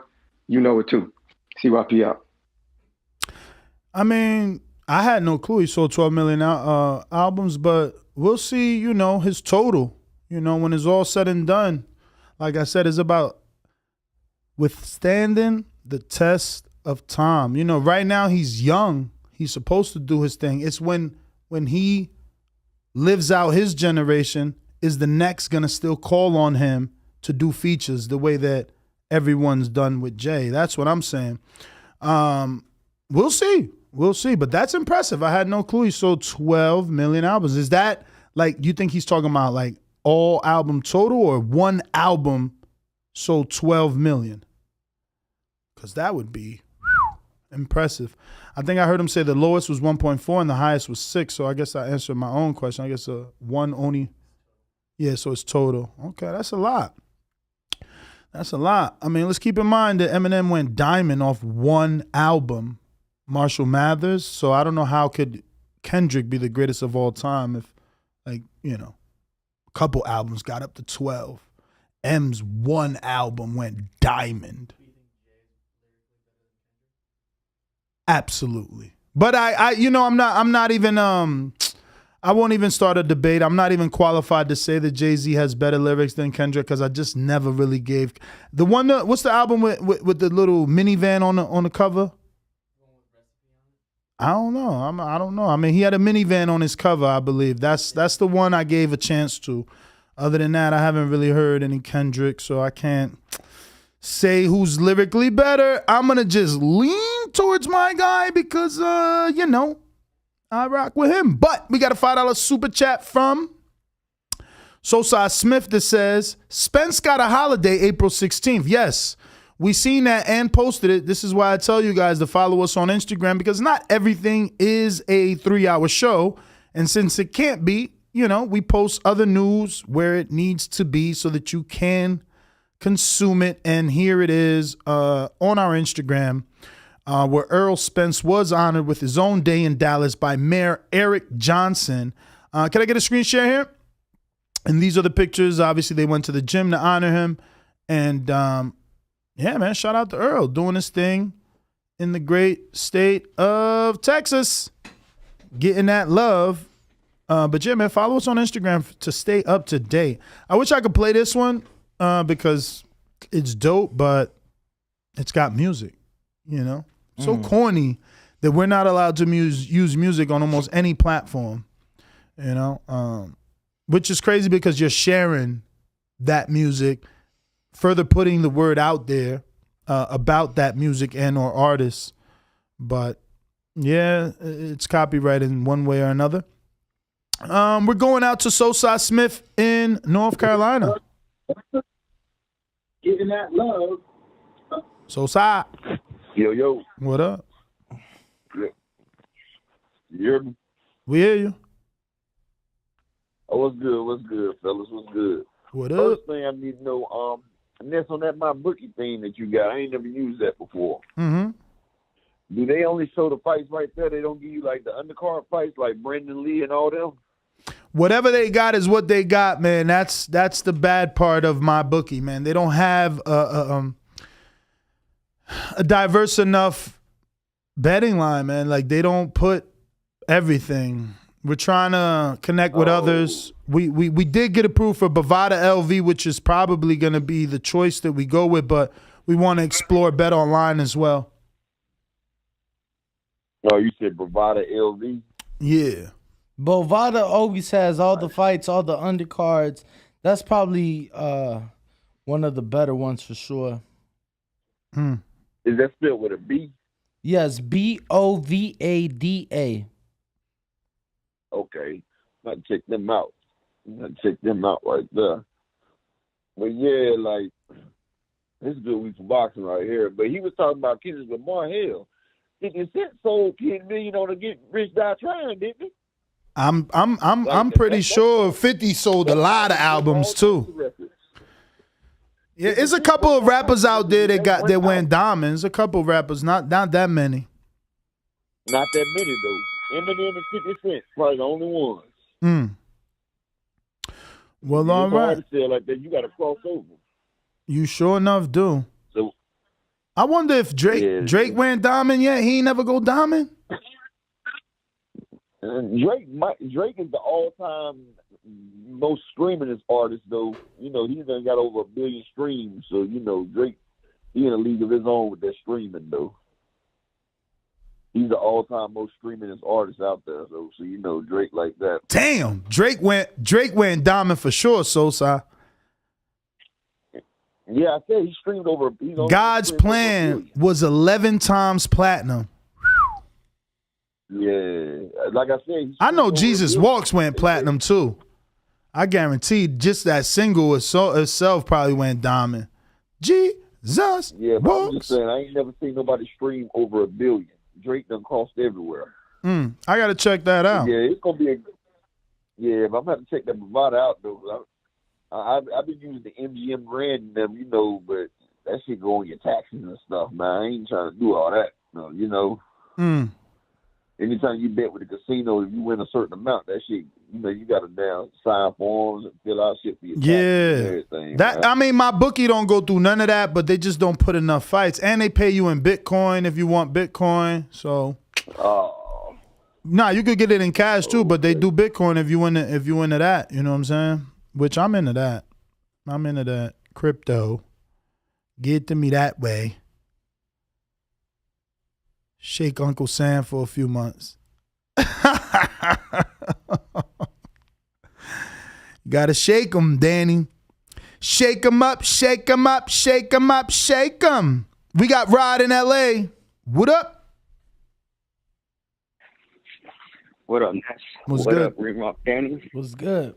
What's good? Yo, just calling in about the Ugas Spence. I want Spence to win because I want the, you know, undisputed against Crawford, but I ain't gonna lie, Ness. I got Ugas beating Spence, man. Oof. That'll shake up the game. I got Ugas. You think Spence got a rematch? He's been. You think he got a rematch clause? Because Porter ain't had no rematch clause. You think Spence got a rematch clause? No, I don't think so, man. Because they trying to make that Crawford fight if he wins. Can you imagine? But listen, Ugas been on the tear though, bro. Think about it. I mean, for me, I don't know about a tear. I don't know about a tear, but I hear you. He's been on the win. He's been. Yeah, but you can't call it a tear if that fight was that close that you think he beat Porter and I think he lost to Porter. That's not a tear. A tear is being dominant. But Ness, he's been winning all his matches. Look, I mean, he fought Manny Pacquiao on a short notice. 50 years old. Manny, bro. 50. He 50. But would Spence do the same thing? I mean, Spence probably would have stopped old ass Manny. I'm joking though. I'm joking. Spence ain't get a man down in 100 years. I don't even know, man. But listen, I want Spence to win because I do want that that undisputed with Crawford. But man, I got my money on Ugas on this one, bro. All right. Shout out to you. We got Chuck Supremacy. You got to that super chat? Chuck Supremacy says, my dad used to buy, you said that. Sosa Smith says, it's a pick'em fight. Sosa Smith says, I bet with MGM and other casinos better pay. 50 Cent, I know, Sosa Smith says 50 Cent, get rich or die trying, went diamond. That's 3 in a row. So my man done did 3 in a row on a super chat, 3 and like 20 in a row on Cash App. Shout out Sosa Smith. Who next? Looks like you want to try Big Fish again? Big Fish Davidian, are you available? Big Fish Davidian, are you available? Big Fish. Next one is Brandon Lands in Houston. Oh, Big Fish is on. Big Fish is on. With no audio. Davidian. All right, let's make sure it's not us by going to Brandon Lands, who should know how to use Discord at this point. Let's start with this. I'm a creative genius. SDS Promotions. You don't want to get in the ring with me because you're a pussy, that's why. And now, the most dangerous producer on YouTube, Brandon in Houston. Thank you. Far too kind.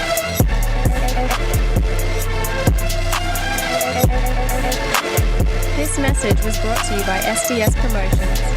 SDS Promotions.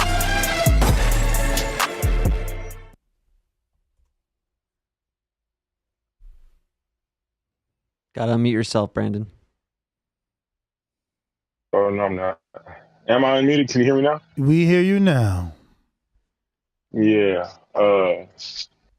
Yo, so I just wanted to call in just because I want today, April the 12th, 2022, to be the last day anybody in the TBV audience has to hear the Stenonius, Stantinius, Stenanius, Stanionis. That's it, Ness, Danny. Stanionis. Imontis Stanionis. It's not Amontis. is Imantis. It's Imantis. Imantis Stanionis. Imantis. Not Stanonius. Not Stanonius. Not none of that. Nobody cares about his name until he beats somebody. No. Stanionis. We won't learn how to pronounce it right till he gets a win. Listen, he can have 12 wins. I still don't think Ness will get it right. I still don't think he'll get it right, Ness, even if he got. Listen, I'm talking about, and far as streams, Eminem got 11 albums that got 1 billion streams. And he was out when CDs was out. So like that's crazy. Like that's the king of streaming if you talking about numbers and shit. But as far as the fight goes, I got my man Stanionis, the best high guard in boxing. I know Ness hate the high guard, but Stanionis used that shit like he uses that shit perfectly how it's supposed to be used. The king of high guard, Mutab and all that wild shit, all that cheating, roughhousing, ain't gonna work. Me and Dom and Alex got a bet on that. So, you know, anybody who got, and you know what, another thing about the bet. So Smith, you was betting J-Mac. That wasn't Ness who was betting $100. You told J-Mac that he would stop Ugas in under like 7 rounds. You made that proclamation, and that was involving my man J-Mac. So let's get that on the record. Put that in the TVV bet tracker on Discord. So Smith will owe J-Mac $100. Nah. Yeah. I went back and listened. He said he'll give me 100 if whoever wins. So you might you the producer. Go ahead and clip the audio, man. Clip the audio. For J-Mac. I'm pretty sure. Well, but yeah, that's my cost. Clip it. Tell Stanonius I said hi. Stanonius. Tell Stanonius I said hi. Oh, goddamn, man. All right. Yo, who next? On Discord, we have JTModernStructures.com, I think. I'm going to assume JT is JT the coach. Nope, no, that's a different one. Oh, really? Oh, so that's JT might be the postman. All right, let's Wait a minute, Mr. Postman. Yeah. I fucked it up. So what? Yo, what up? You in Miami, champ? No, I moved to Chicago. I told Danny I just got here yesterday. I moved up. What? Here. Yeah, brother. Why? Modern structure expanding. We're hitting the Canadian market, the Midwest. I'm going heavy. Put the foot on your neck. Pressure. Wait. Why'd you go to Chicago? Because we're expanding modern structure. What is modern structure? The boathouse. Oh, yo, you know what, JT? I didn't know that you were the same. Wait, are you JT the postman or no? No, JT Miami. Ah, JT Miami. Okay, so it's Jerv the postman. My bad, I'm confused. I was about to say, I didn't know you was a postman and a boathouse guy. Damn, so you moved to Chicago to expand. But wait, is there water over there? Of course, like Michigan, baby. Yeah. Oh. Yo, you got to come out here to sell them, bro. There's Lake Mead out here, right? Man, fuck Lake Mead. That man-made ass shit, bro. That's man-made? That shit man-made, bro. No way. Yeah. Bro, the one you see in the airplane. Nah, I don't know if it's Come man-made. on, there's no way that shit is man-made. That shit looks huge. Nah, you ever been out there, though? I only seen it from the airplane. That ain't man-made. You don't ever want to be in that water. I Why? promise you that. Bro, the water dirty as hell. Really? Dirty as fuck, bro. Yeah, you don't want to get in no water out here. Wow. Unless it's the But I see so many boats and jet skis in there. Yeah, the people get on their boats, but I'm talking about like jumping in the water. They ain't Nobody doing that. jumps in it. Nah, and the boats can only be but a certain size because the lake is not big. It's not deep. And it looks so deep from up there because it's so dark. It's actually have gone down so much. Like the water level has gone down so much. So I know people with boats, but they're small little pontoons and you get what I'm saying? They'll probably have some jet skis and shit, but you ain't getting no big ass boat out here. So all your time out here, you ain't do no ATV in? I went out to California and did, yeah. But no, not out here in the desert, no. Who's that? Well, we still got JT on. So you never. Yeah, you guys. Yeah, we'll let you finish your call. Why you talk over him? Make sure when you go. Now that you're in Chicago, you got to get you some Lawrence shrimp. You got to get you some Harold's chicken, extra lemon pepper, extra mild sauce. What else? Talk to me, Danny. Talk that shit. You gotta go to Bro, that lemon pepper shit whack, man. Don't listen to Danny. He took me to Wingstop. Nah, it's different though. It's different. Let me tell you. First of all, let me tell you. In Chicago, we don't use lemon pepper seasoning. We use lemon pepper powder. It tastes different on the chicken. Yeah, bro, you gotta get you some hot crunchy curls. Oh, go downtown to see the Bean. Because apparently the bean will be replaced. No, bro, they're replacing it for 5 years. They're doing like a swap. They're swapping the Bean in downtown Chicago. What the hell is the Bean? I'm gonna pull it up and show you the Bean. But they're swapping it out. They're swapping out with like a pink cat. What? Yeah, I'm gonna show you. I'm gonna pull it up. Don't worry, beautiful screen shit. This weekend, that was clean, very nice, great view. The water is beautiful. I had a great time. I'm actually staying right near the Cubs Stadium by Wrigley. I feel sorry for you, bro. You gotta watch out. If you don't want like, guys whistling at you, get out of the north side, go down to the south side. Be careful. Be very, very, very careful out there. But I wanted to say thank you for real for Ness who talked about the my bookie. I put a quick bet on all the favorites. I mean, you got it at a plus 300. You know how? Don't worry about them. Don't check my pockets. Don't check my pockets. I did my thing. You know what I'm saying? I just always want to say support. You know what I mean? I'll be in Detroit this weekend. I got a meeting for the Boathouse. Ness, whenever you're ready, I'm putting that pressure. You know what I mean? Yo, I moved away from water right now. I moved away from water. I'll be in Vegas soon. Let's do it. Stop by the studio, man. Get on the mic. I'm doing all the boat shows and home shows around the country in about a year and a half.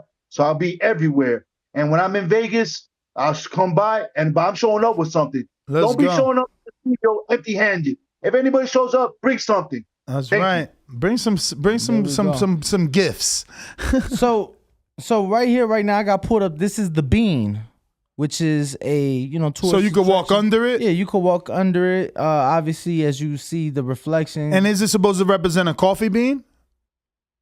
Or the beans you eat with your rice. I don't know. But that's like a pinto bean. Yeah, but so what they're doing is they're doing an art piece swap. The city of Chicago and the city of Milan. So the city of Milan. Wow. The city of Milan has like a pink cat. You can take it down. I'll pull that up. But they're doing like an art piece swap. That's why I told them like, yo, go check it out. Go check it out soon because it won't be there for much longer. I got $5 super chat for a counterpunch from Clavin Scott Jr. Don't know who you are, so I'm gonna look for the name that I don't know. This got to be this guy, Mr. Scott. How are you? From Detroit? What's going on? It's not counterpunch. It's just a call in. Oh, well, I mean, $5 get you to cut the line, champ. You might as well go now. All right, cool. Yeah, man. Just on the topic, I got Spence with the stoppage. Yeah, people who think Ugas is gonna get that done is kind of crazy to me. But also got Brandon Lee and Stanionis. I think that might be one of the best fights on there. I want him to get the win, but somehow I think it might be either a draw or Butayev doing something dirty, man, to get that done. I agree. I'm afraid. I'm afraid that he's gonna do something dirty. Yeah, man. I like Isak Cruz and. Is it crazy for me to go with Josecito Lopez, man? Because he's been through so much. Nah, man, he's upset minded, right? He won the fight against Victor. He wasn't supposed to win. He had a really good round with Keith Thurman, which kind of put people like on his side. So I mean, who knows? I'm not picking him. I mean, I like to see Crowley in some stuff, but I really think Josecito Lopez, man, I think he's gonna get it done. I think he's gonna try to get try to get a championship after Spence beats Crawford and goes up to 54 and all those belts. opportunity for Josecito Lopez to get one of them belts. Shit. That would be the true Riverside Rocky story. If he could get a belt at this in this age, in this year, in this climate in that welterweight division, that boy would have proven something if he become a champ. He try to get his first belt, then retire, man. But that's my call, fellas. Appreciate it. Appreciate you, champ. Thank you for calling in. Who's next? We got Rick. Nope, this is actually Swift in Tampa. Mic check. 1 2 1 2. Yo, man. Good morning, TVB family, man. Nice spring walk, man. How y'all feeling this morning? Buenos dias. What up, champ? Damn, birds chirping. Shout out to you. Yeah, man. You know, we in Tampa, man. It's Florida like out here. But another shout out to the back call, my brother's back there, man. I like the knockout by Spence, man. 7th round. Ugas gonna look good, maybe the first 3 rounds, and it's gonna go downhill from there. I'm looking for the crippler Crawley to come out. You know what I'm saying? Go ahead and get another KO. And also, I'm really looking forward to that Rayo fight. Yes. You know what I'm saying? Up and coming prospect. I've been watching him for a couple of minutes now. He's looking good. I'm very excited for that. And also, man, I got an upset with Gamboa coming through on Cruz, man. You heard it. What? First, man. Upset alert from the B side. Wow. Listen, quote me on that. I'm telling you, Ness, man. Listen, Gamboa tired of being fooled, man. He's tired of being fooled. He need him a dub. You know, and these guys the same size. It's going to be an alligator arm fight. So we got something to look forward to, man. Putting money on them bets, man. Y'all boys, man, follow my lead, nah. Hey, y'all boys have a great day, man. Hope y'all keep up the health and wealth, man. Stay blessed, man. That's my call. All right, champ. Appreciate you. Birds chirping heavy in Florida. I'm missing that. Who we got? Oh, really quick, I do want to show people. Let me get a screen share. Do want to show people. So it's I misspoke. It's Vienna. Chicago and Vienna are exchanging art. So this will take place of that being. So they're doing like a 5-year trial. That's crazy. Which how much is gonna cost to move that shit, bro? That shit is huge. That's insane, bro. Which is why I'm concerned, because to me the bean is so that's a staple in Chicago. I mean, Drake has made songs. He's concerned about the bean and its well-being, and I'm just like, yo, how much taxpayer money is about to go into this stupid shit? You know what I mean? Look, man, I hear you. Look, Drake ain't make a song saying, talking about being at the Pink Bunny late night. He made a song talking about being at the Bean late night. You get what I'm saying? I never went to the Bean. I mean, you've been in Chicago for like 2 seconds. I mean, I was there long enough to smoke like 5 L's, kick it with the people. With know the what I'm people? saying? Who the people? My connect. Shout out to Yo Connect, man. Word. Who we got? D. Collins, Spartanburg, South Carolina. Yo. What up? Yo, hey, man, listen, I need the Discord link because I've been on the phone lines for a long time. It's in the chat. Send it in the live chat, yeah. It's in the chat. But anyways, I'm going to go ahead and put you on. You already know Devin Haney, Shakur Stevenson, Errol Spence, Tyson Fury. This your parlay? This your parlay? Put them all on a parlay. Put them all on a parlay. I mean, 500. I said that. 500. I don't win on bet now. 500 on I think 9 of them to get you over $3,000, like 3,500. Yeah, I did a 17 parlay. I gotta try to make me some money. Nah, if you do 9 or 10 teams, yeah, it's like that. I'm gonna go ahead. Hey, and you heard it here first. Take Brooklyn Nets under tonight. It's a lot.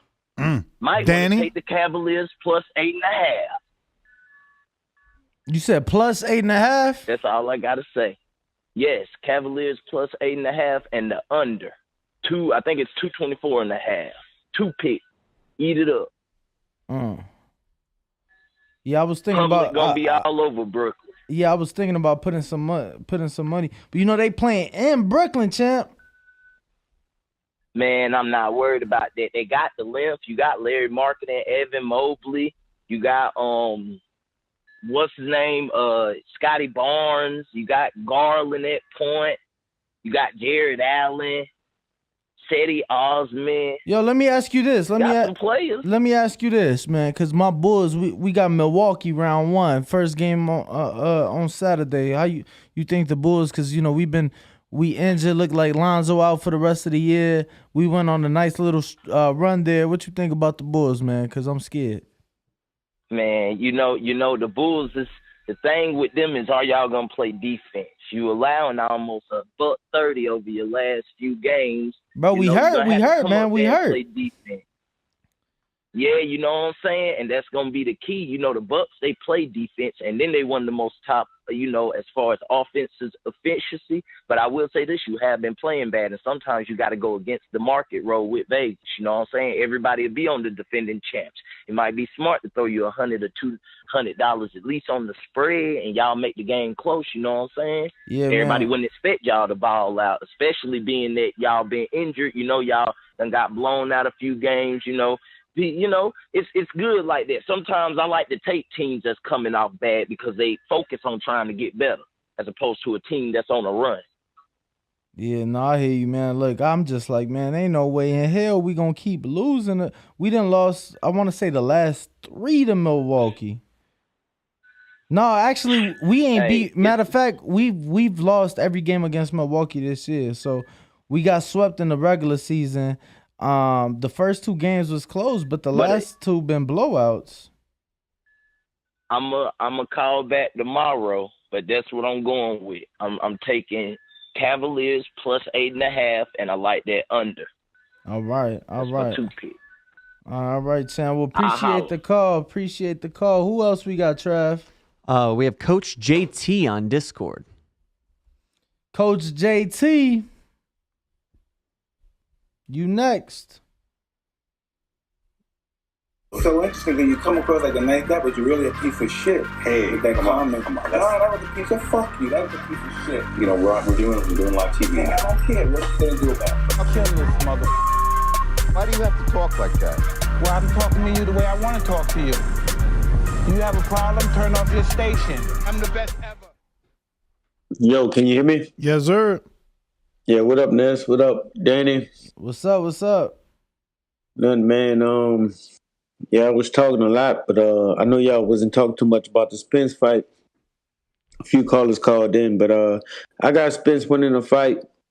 But just thinking about it, even if Ugas upset and beat Spence, I think that still would be a good fight between Ugas and Bud Crawford. A lot of people would be like, "Oh man, we don't want to see that fight."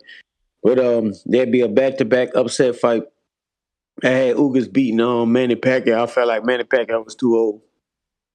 But it's a 50-50 fight. I want Spence to win the fight, but I wouldn't be surprised if Ugas gets the upset and beats Errol Spence.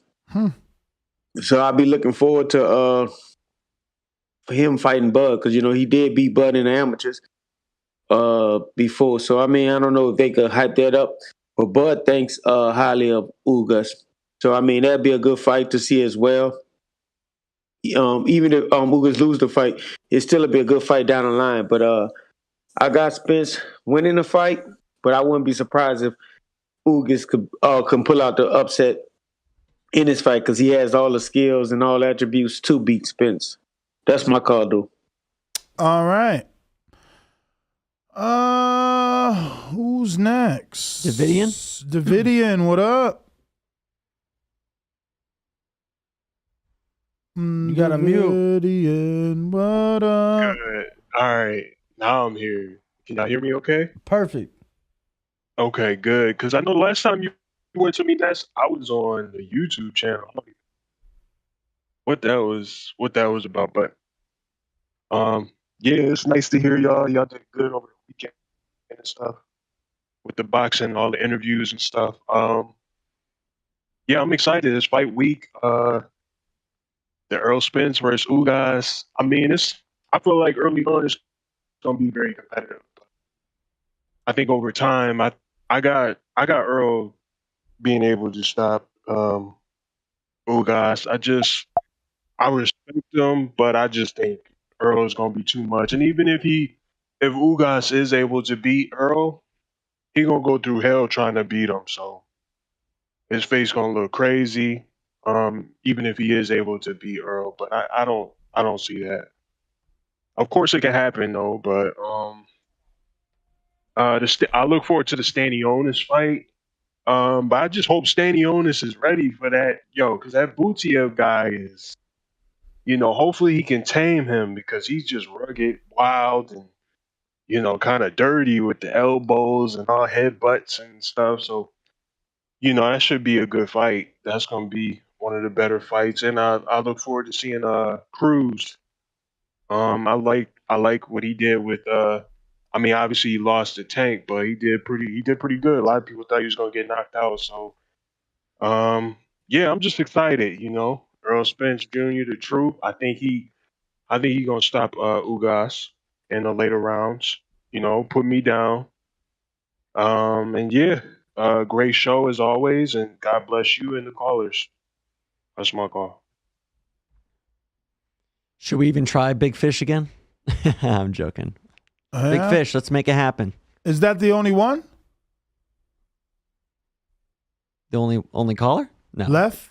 No, there's a few more. I'm just trying to get him to work. Let's move on. We'll get back to him when he's ready. Still not ready anyways. The next one is the Great One. The Great One. Who's the Great One? Who's the Great One? Good name.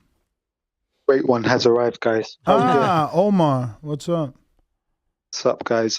So in terms of the fight this weekend, look, I can't see Errol knocking out Ugas. I just think Ugas is way too well skilled. He's well schooled, and I think it's more likely to go 12. And it's a case of, can Ugas do enough in them 12? I mean, I actually forgot that Errol Spence used to go around using the hashtag man down. It's been so long. But other than that, I watched you guys interview with Fandora. I ain't actually watched the guy fight before. I didn't watch the fight with Lubin, but I like the kid, so I'm definitely gonna keep an eye out on him. You didn't watch the fight with Lubin?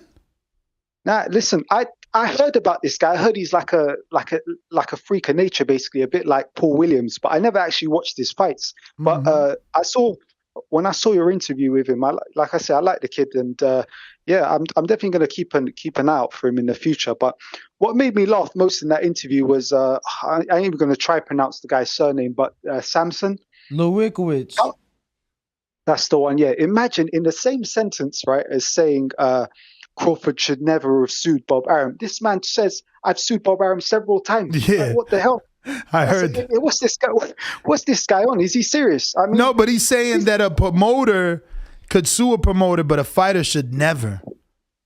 That's ridiculous. I mean, but shout out to Ringwalk Danny, because Ringwalk Danny called him out and said, "Look, Canelo did the same thing." And of course, this guy's never going to criticize Canelo, is he? Knowing that he wants David Benavidez to fight. Well, he did. So Omar, you didn't catch the part. He said he said he's protected. He said that afraid of Benavidez. Yeah, Samson said that years ago when Eddie Reynoso reached out wanting the Benavidez sparring, that Samson said no to save Canelo. He said, "I was saving him." Oh wow, I love it. Well, I didn't see that part, but yeah, no, that's it. That's interesting. But yeah, other than that, we've also got Conor Benn fighting in the UK now. Listen, to be honest, not too excited about the opponent. I mean, all I know is that Boots Ennis fought him. He fought Boots Ennis in his last fight, and over here, the reaction to that fight is dead. But I heard you guys talking about and saying, look, you're interested in watching how he does against Van Heerden. So you think he's a legit threat to Conor Benn? Well, you talking about Van Heerden? Van Heerden, yeah. Threat is a very strong word. I think he'll be a test. I mean, I didn't see anything in the Boots fight to make me, assume that Van Heerden is done. Only Earl stopped him. He's a big ass welterweight. The thing is, he's been at welterweight his whole career, and he's very inactive. He doesn't get the fights, but he's with Peter Kahn, and we can see Peter. Well, I was gonna say we can see Peter don't make mistakes, but To Go did some bullshit last week, just circling the ring. I mean, I feel like most people, right? A win is a win and a loss is a loss, but most people were expecting the Ryan knockout, right? So, I think that To-Go did good enough to get another call, right? Or do you not think that way, Ness? He's going to get another call because he's a name. He was in with Ryan. He became a name for being in with Ryan, but he won't get another call for the way that he fought. I don't think so. Yeah. I mean, for me, Ryan Garcia, I sort of look at him the same way I look at Conor Ben, like two guys that are dangerous, but once they go up and fight the elite, yeah, they're going to be real live underdogs, but ultimately for both, I think their defense is what's gonna stop them from actually beating one of the top guys. But yeah, that's my call, guys, and I'll see you on the next one. Thank you, Omar. Appreciate you, bro. Who's next, Trav? We got J-Mac. J-Mac. New Orleans. I'm in the ocean. You say you the big fish. I'm looking for you. Maybe a Spence get his tail out his butt and he'll fight me. You are watching a master at work.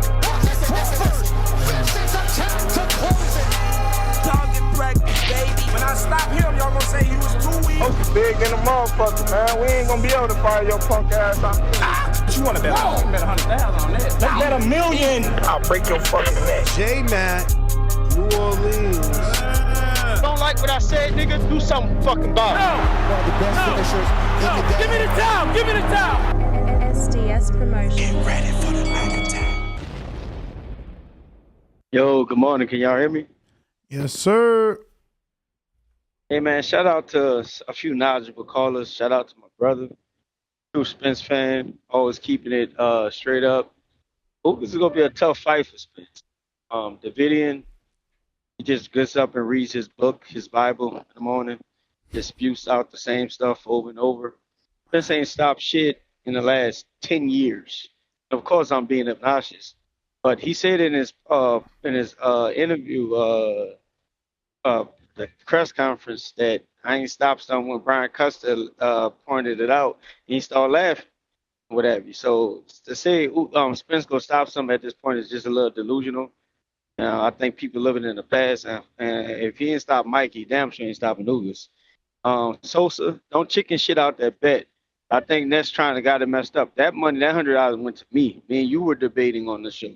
And if the context, what I remember, he said he'll bet me $100 that he stops Ugas.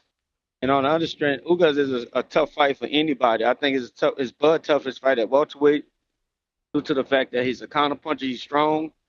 And going to the Spence fight, Spence gonna have a hard time getting past that counterpunch. Errol's not the best guy to move his head. He's not light on his toes. So I want to see how you deal with Ugas' counterpunching ability. Plus, Ugas ain't no chump, and he ain't gonna be able to bully him around. Sean Porter didn't bully him, and I don't think Spence will. So I'm looking forward to this fight. I'm gonna be tuning in. I wouldn't be surprised if Ugas do upset Spence, or if Spence wins a very, very controversial fight where people saying that he clearly lost. I'm putting $100 on Ugas just to see if I can get some on those odds. That's my call. Who next? LV Slugger. Only time y'all see me in Rays is when I turn into the Bronze Mama.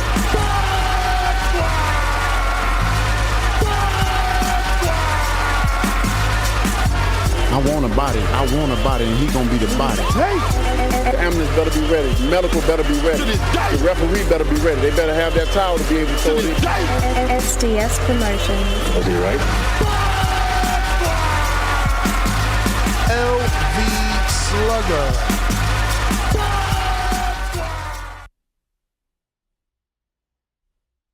TBV fellas, how's up? What up? What's good? Yeah, man, fight week. You know, definitely looking forward to it. Being in the building, you know what I'm saying? Yeah, I just expect a good fight, you know. Yo, LV, where you at? You always got shit service, bruh. Where you live at? So y'all can't hear me. I mean, it's always on some Optimus Prime shit. Where do you live at? I'm in Bama. What? Where in Bama you at that you ain't never got a cell tower near? You there? See? This is crazy.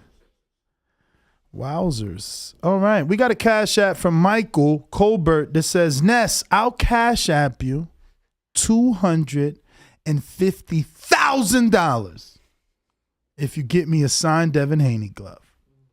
Did he really say that? Mm-hmm. Damn. I don't think you could do it. I'm pretty sure 10,000 is the max. No, you could send. but we do money wires too, though. We do wires. That costs to do a wire. Yo, about $25 to $35. I don't know if it's that much. It is. Is it? Yeah. Because I know. I paid $12.50 to receive a wire. To receive. So I would receive wires, and I know that they charge. You paid to receive? Yes. Exactly. That shit is crazy, right? Yes. Like, that should be a feature on your bank. That's not even fair. Let me tell you something, too. Money wires, it was different because I was receiving international money wires. Oh, wow. Yeah, but ballin'. Yo, I couldn't. That was some Afghan checks when you got here? Nah, that was something else. Y'all make more money in Afghan. Oh, no, that's truck drivers. I mean, I made more money out there than I did when you out go, here. you make more out Yeah, there? tax free. That too, right? And you get to bring it back tax free, right? And then indirect fire, since we were like under consistent attack, and then wow. I know truck drivers, if they go to like Afghan while the war, they make crazy dough. Really? Yeah. Because I know the Army has like a truck driving job, right? They would move their shit. Yeah, I don't know, but I was making more money. That'll be dope. So that means that the truck has like a armed dude with him. I'm sure, because out there everybody was armed. So, and they probably carjacking like surplus trucks and shit, right? Trucks that carrying supplies. Like, man, get out there. I wouldn't. I need that for the tribe. I wouldn't put it past them, but I never saw it. Right, I never saw it for sure. But yeah, man.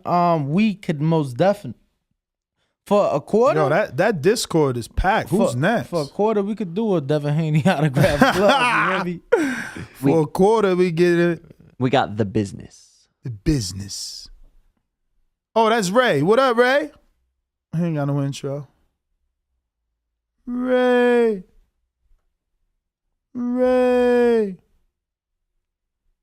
They said Danny lying. What you lying about? I'm not sure. Yo, but look, I'm gonna be honest with you. Before the show started, I think it was Steve in the UK. Yeah, said, "How long y'all think before Danny brings up Afghanistan?" He said, "I say 45 minutes," and I swear to God, it was like 20 minutes in, and I don't even remember what we were talking about. Yo, they don't understand. That was a trauma time. It was like something that's probably gonna stick with you forever. Even if there wasn't any trauma, though, you were like in a foreign country, and it's just new, bro. It's different. And then people got to understand, I was doing the boxing shit, and then went out there. You the ain't second get no pussy time. out there.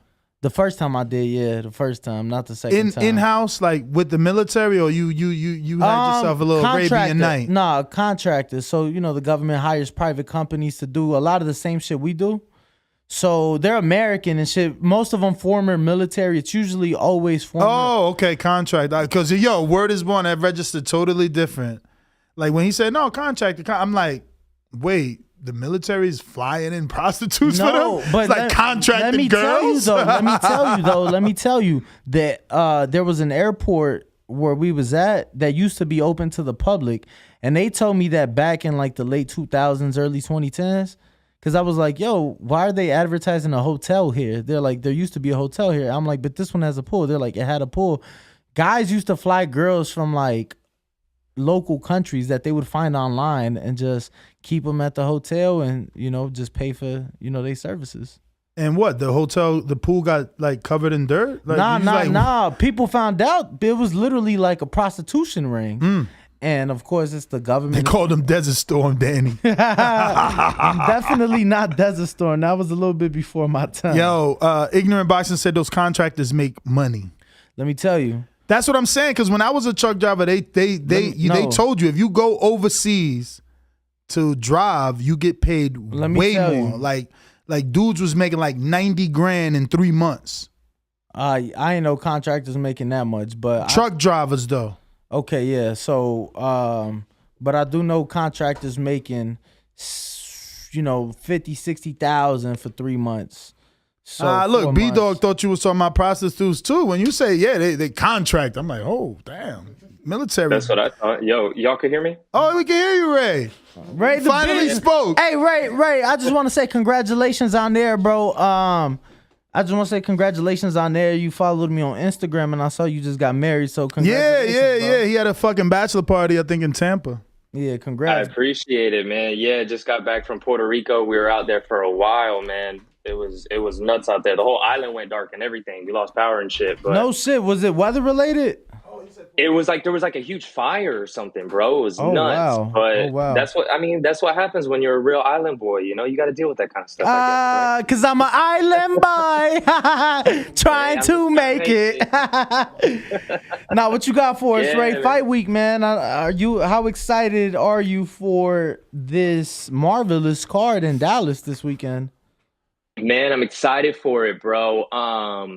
I was getting kind of hyped because one of my boys had an offer to fight out there against this 1-0 dude. And since he went to my wedding and, you know, we partied in Puerto Rico, he was like, yo, I'm not going to take the fight. But we were damn near ringside for that fight. But I'm like I said, I'm a little disappointed because, bro, this card is stacked, man. I can't remember a pay-per-view like this that has been stacked. You know what I'm saying? So I'm excited for a lot of the fights on here. And what I'm really excited for is just being able to sit back and be a boxing fan. Like, I don't really have a horse in a race on either of them. Most of the fights, I'm looking forward to just good boxing, good fights. Even the main event, man. Obviously, I would like Spence to win just so it doesn't upset that future Terrence Crawford fight. But part of me is cool with it, too, because I feel like kind of boxing and the promoters need to learn a lesson in, you know, letting the fights marinate too long. And if that happens, similar to the Joshua Fury situation, like Wilder Joshua, all those fights, exactly. bro. Yeah, exactly. I mean, that one's throwing it back, you know? A couple years ago, that was the fucking fight to make. And now it's like, I mean, it's still a fight to make, but it just doesn't have the same implications, you know? So, I mean, either way, I'm cool with it. This past weekend, bro, we had hella fights. Shout out to Lubin, you know, Orlando native. Couldn't get it done, but put up a hell of a fight. And then Ryan Garcia, you know, wasn't really impressive at all. I mean, kid's got like no footwork. Smothers his shots. Did you on see? The entries, did you notice over 2 million on his highlights though? So I don't think it matters. I mean, we gotta pray as boxing fans that he just keeps winning. He's bringing that. His highlights got over 2 million yesterday. Really, like he legit. He like Canelo's highest rated fight is like 5 million. And that's a fight that been out. Like my man just fought Saturday and is already at 2 point something. And I bet you that's not today. I guarantee he's at 3 today. I'm going to check. But who knows? Maybe it's a bunch of casuals that were like, I'm not going to watch the fight, but I'll just catch the highlights. Shit, we need that, though. Casuals, you know, that's exactly what we need. The casuals are the ones that are buying, you know, so once he gets that big name fight, you know, maybe that Tank fight, which I don't think he wants that fight, but that's the one that sells the most. He don't want that fight the way he was looking. 2.9, bro. They're at 2.9 right now with to go. That's insane. Yeah, that's lit. Like he has, like Dazn has 2.4 million subscribers, and he's already surpassed their subscriber base. That's a lot. Yeah, I mean he's moving the needle for sure, but he needs another. I mean, what do you guys think of the performance? Do you think it's just, you know, the rust, you know, new trainer or whatnot, or he just has? I mean, you could tell he tried a different style, though. You could tell he was trying to walk down. He tried the shoulder roll. He was doing everything. So, you know, he was trying some new stuff in there. Yeah. Yeah, I think they're trying to make him a little bit more aggressive and have him believe in his power. And the 12 rounds is good for him too, and it definitely gives him a lot of tape to look back on. I know him and Joe are gonna be watching that. Like, all right, let's break down everything that we did, and you know, see where we can improve on it. And if he doesn't improve on it, then you know, he's not going to be the hype train for much longer, I don't think. Absolutely, man. Yeah, but, you know, we'll see what happens. What fight, Ray, I'm curious, what fight are you excited for that's on the undercard? What fight, what undercard fight are you excited for this weekend? Josecito's fighting, right? Yep. Yeah, Cody Crowley. Yeah, against that's your boy that you had on the show, right? Mm-hmm, mm-hmm. That was a great interview too, man. Did y'all get a chance to interview him again? I've been busy, so I haven't seen it. Not since then. See him after sparring or something. Not since then. But we plan to get him after the win if all goes Yeah, that was well. a great interview. But man, I like Jose Cito. He's a dog. He beat one of my boys, like one of my good friends, Miguel. He beat him, so I gotta root for Jose Cito's success. You know what I'm saying? So I'm rooting for Jose Cito, but I like the Cody guy. I think he's good as well. Well, all right, Ray. Let me get to some other callers here. I want to thank you, obviously, for calling in. Brooklyn Jew is coming through your town. Let's get to it. When you see old dirty bastards in a position like that, then you know that I'm getting ready to bust your. I love my TVV, comrades. TheBoxingVoice.com. Listen, man. What? Goddamn Spider Crime, goddamn Shao Shane. That's all I need, and I'm good. SDS Promotions.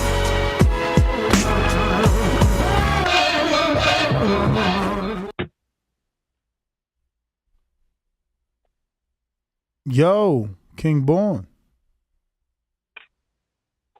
King. Oh shit, that's the wrong person, and he dropped off. Okay, so, all right. Anybody on Discord? Yes, sir. We got Bean, Billy, Walters, Kobe. I can't read the full name. Whoever that is. New to Discord. Welcome. Bean, Billy, and Walter. You got to accept it at the bottom of your phone. The bottom of the telefono. In the meantime, who's next? We got J-Mac, 504. Didn't we go to him? We did. Does he have a counterpunch? Didn't it work? It didn't work? I don't remember. Oh. I don't remember. Yeah, I'm pretty sure we went to him. All right, anybody else? A-Side Stainless? Let's go. Let's go. Red belt, black belt, WON green. I'm king. Undisputed GOAT, TBE. And you can catch the news first on TBV. Voice of the people, people now let me speak. Scientists of the sweet, BOXING. Yo, TBV, what's good? You. All right, you know I am, man. Taking that early lunch blunt break. Thought I'd get on the show since I ain't been able to do it as consistently. I want to be here every day now. So here I am again. Ness, Lane Walk, Danny, what's up? What's good? I ain't really familiar with y'all names yet. So what's up? I'm assuming that's Sticky Paws since I kept seeing Sticky Paws talking. What's good with you? It's fight week. It is. Nah, I'm excited, champ. I'm excited. I know you excited. You going. Yeah, man. Look, Ness tells me all the time. He like, man, I've been there, done that, man. I put my time in at the fights. I hate it. I do. You know, and rather be here. And there's gonna be a few people here, so I'm excited. You know, now that Bo's coming and Adrian, I get to watch a good fight with them. While you in Vegas, they could be right there.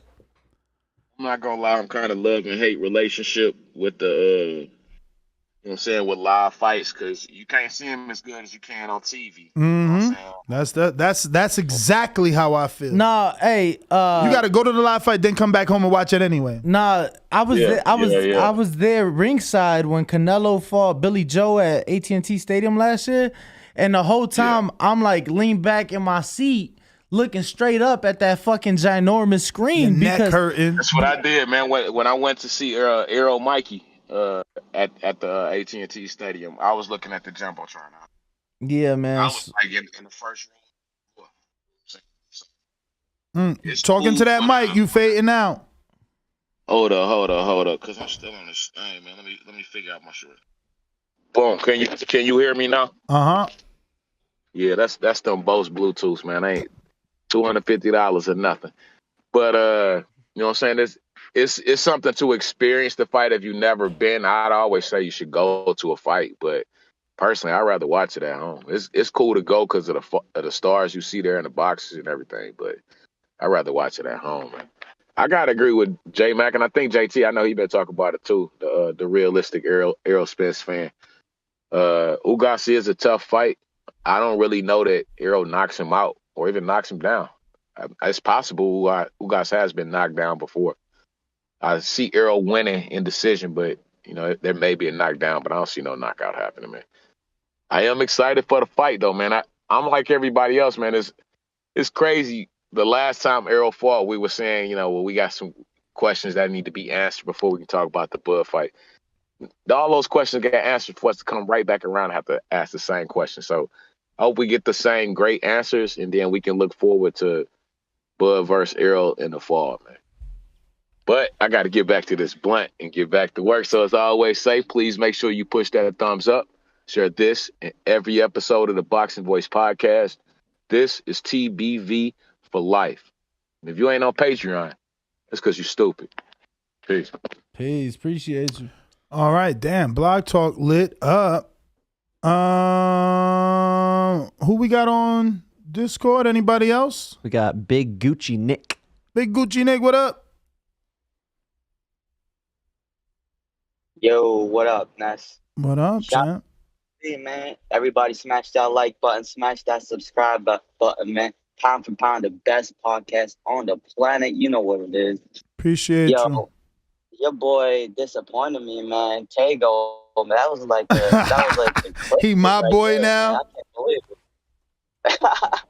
Yo, he didn't even try to drunken master in the 5th round, bro. He was on his wheels. Bro, he was losing. How could he try to drunken master? He losing. He better try to save the fight. I feel you, but the confidence that man was radiating on that interview, bro, is like such a disappointment to see his ass get whooped like that. That's crazy. But yeah, man, shout out TBV. Everybody smash that like, yo, Nessa. Within like a month, man, I'm working on an intro. Let's go. I'm working on that intro, man. It's gonna be fire. All right, champ. We appreciate you. Time to ring the alarm. We just have Mary Ross, who upgraded all the way to boomerang status.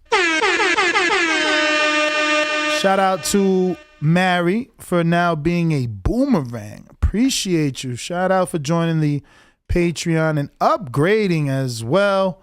We appreciate you. Remember, all the Patreon, all the Super Chats, all the Cash App, that goes to getting bigger and better guests. Some of these guys need to be flown out. Danny's going to be seeing Keith over there in Texas. Hopefully, he can convince him to jump on the plane. The plane, boss. The plane. Let me go out to Baltimore.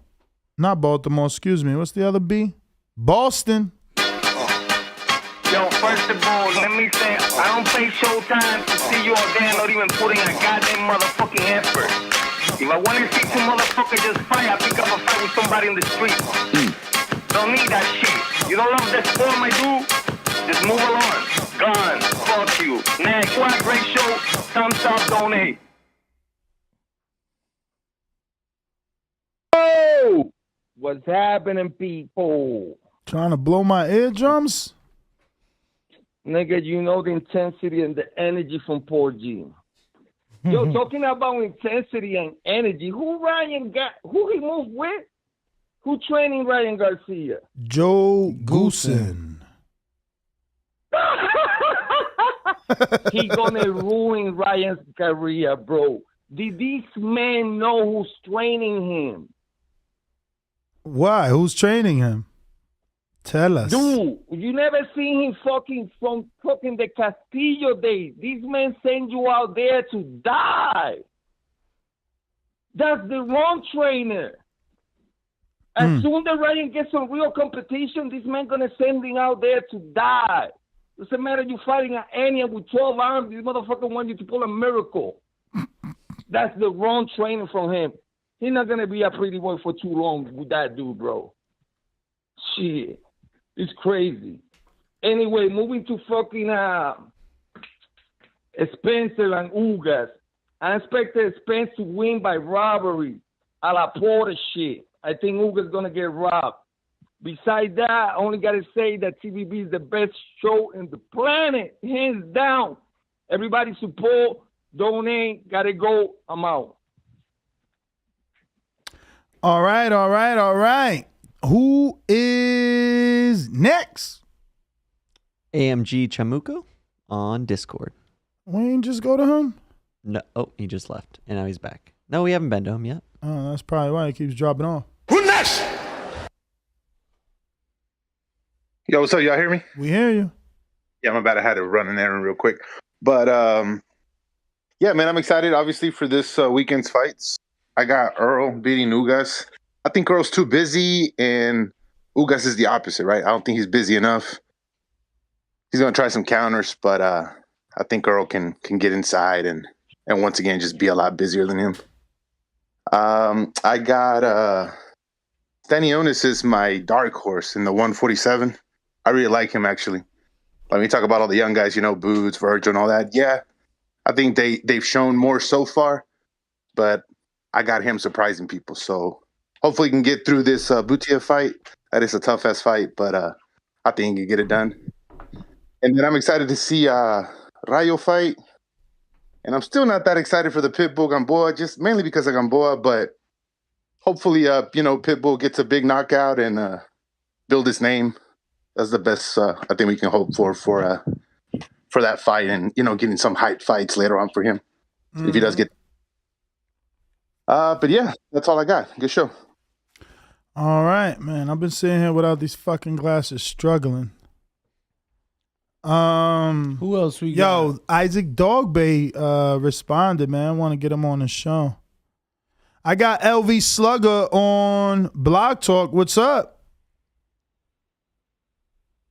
Hello. Y'all hear me? We hear you. Way better than Discord.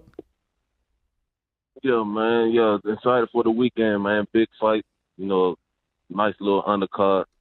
I think that standing on it, that and Butia can be a sleeper fight, man. I think that might be a fight we're gonna be talking about. After it's all said and done, man. I think that's gonna definitely be a good fight. Agreed. But yeah, the Spence Ugas, I do expect Spence to pull it out. I'm not sure about this stoppage thing. Especially with the inactivity and the injury. The injury he coming off of. I don't think he's gonna be able to get an active Ugas. So. I do expect Spence with his, he do got definitely one of the best jabs in boxing, and his output, I do expect him to pull it out, but this stoppage, like a lot of callers been saying, he wasn't able to stop a Mikey. I don't expect he'll be able to stop a Ugas, but if he do, that definitely will help, just build his name and build, we one fight away from undisputed. So what I'm saying, I just feel like that'll be a help build that fight up. But, I do expect Spencer to pull it out, man. Like I said, with his jab and his output, I think he should be able to pull it out. But I do think it's going to be a tough fight, especially with Ugas' Cuban background and his amateur. You know what I'm saying? I do expect it to be tough, but that Spence should be able to pull it out. But this stoppage thing, I could see a knockdown, but I'm not sure about a stop. But, yeah, that's my call. Thank you for calling in, LV. Marcus, DC, what up? I knew you was going. You driving right now. What's up? Hold on 1 second. All right. Hey, look. I'm out to dry on this car wash. I knew you was coming to me when I was passing the dryer. Yo, shout out CVV, man. I'm going to come back to you, champ, because we can't even hear you. All we hear is background noise. We going out to James Payne. Lethal, don't hang up, though. I'll come back to you when you get to a better area. We got James. James Payne is my name, partner, how about you? Standing on my property and I'm gonna see about you. If I come out on my porch, I see you chilling in your wheel. Boy, I hope you know somebody better be waiting on the pitch. James Payne, baby, see me pissing on the post. If we're playing basketball, you might see me in the post. Yo, TVV, can y'all hear me this morning? Yes, sir. Yo, it is what it is. Top of the morning, buenos dias. It's me checking in from the great state of Tennessee. It's your boy James Payne, Mr. Lethal himself. And like I know, the best part of waking up, yes sir. Y'all know the slogan from the 80s, man. TVV and my cup. Shout out to the TVV alumni made this slogan world famous. Yo, man, big fight. big fights this weekend. Unfortunately, Mr. Lethal will not be watching the Ugas Spence fight because I have a prior engagement. We'll be working the TriStar boxing fights, Saturday night fights, Embassy Suites, Murfreesboro, Tennessee. Rydell Mays will not be the main event anymore. He had a stomach injury, so he will have to sit this one out. So get well, Mr. Rydell. And congratulations to the new main event, Louis Galarza. You know what I'm saying? Looking to do his thing at, I believe, 154, if I'm not mistaken. Either 154 or 147. I'm going to have to check the fight stats on that. But, yeah, man, we'll be setting up this show, getting this show rocking this weekend, Saturday night. Got the after party also going on in Murfreesboro, Tennessee. In the Bono Hookah Bar and Lounge. I don't know if anybody will be in Middle Tennessee, but if you are, come holler at your boy. But man, yeah, I'm looking forward to the TBV community keeping me informed on their fight card results. And you know what it is, man. The illest, trillest, dopest boxer podcast in the entire galaxy. Third rock from the sun astrologically. James Payne Lethal checking out. I'll give you my fight predictions later this week too, Nestor. All right, champ. Okay, anybody else that hasn't gone? I got TBV's People Champ. Let's go. That is Brandon in Cincinnati. Hello, ladies. Anybody that know me know I've been a player, whether it was in Alabama, Ohio, or anywhere around the globe. TheBoxingVoice.com. I've been smashing Telly Swifts, man. I didn't have to become a millionaire to get that caliber of woman. One of the people's choices, one of the fan favorites, a guy that can galvanize this crowd such as myself. He's too ugly to be the world champ. The world champ should be pretty like me. The AJ of trucking. Yep, Brandon in Cincinnati. SDS Promotions. Yo, fellas, good morning, man. How y'all doing? What up? Hey, pencil this down. I love my TVB family. Y'all know I'm one of the GOATs on this shit.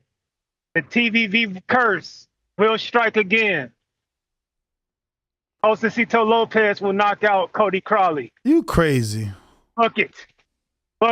Knock out. You wildin'. TVV curse will be in full effect. Josecito Lopez is going to stop Cody Crawley. He is going to fall in the same, reign as, Little B-Hop. Polite coffee.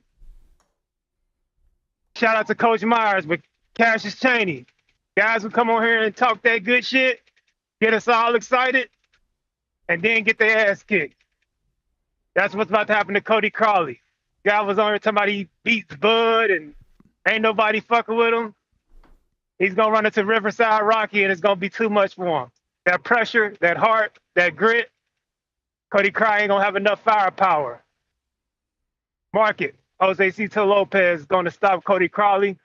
TVV curse will strike yet again. Errol Spence will get the stoppage as well. That's my call. See you guys on Saturday. And I quote, I did have, almost 2 career-ending injuries. So, I feel like I'm on borrowed time right now.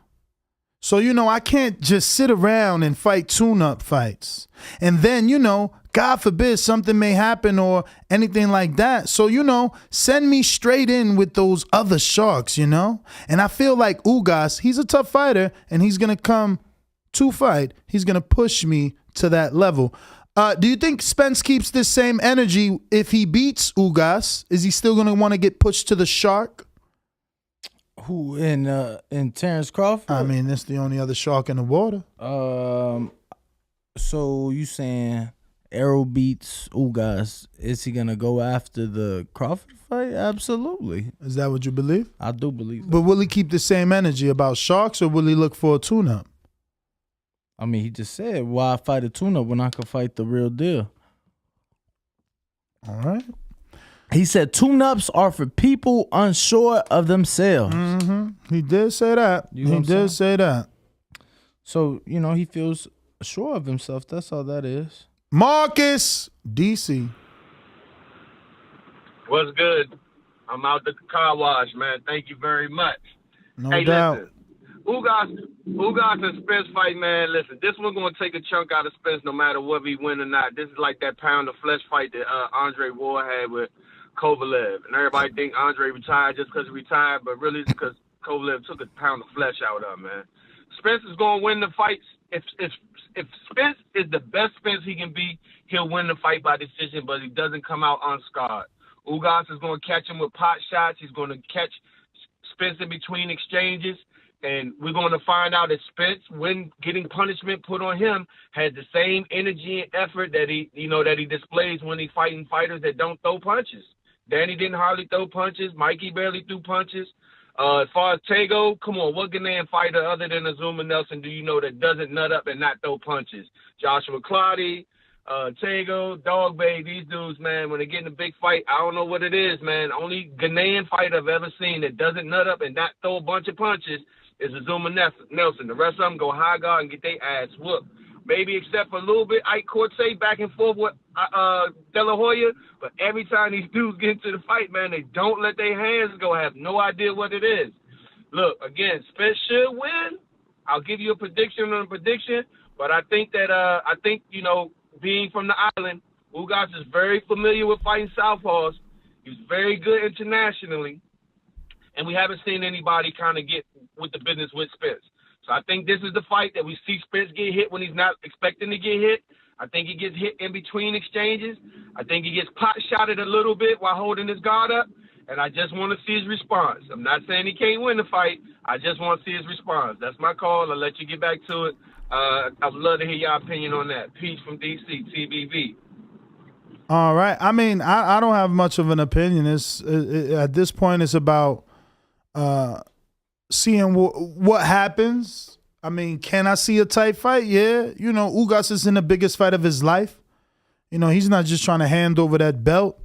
He's got a beautiful young wife to continue to impress, and losing is the opposite of impressing. So, I'm pretty sure he's dialed in.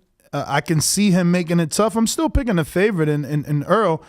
Oh, shit. We literally need 9 more people to get to 133,000. Can I get that? I told you. Can I get that? I told you we was getting to 134 by this weekend. I need 9 more people. The people not going to be able to resist. I'm good. I beat Polly. I left with his belt and his girl. Can I get 9 more people? I want to end the show at 130.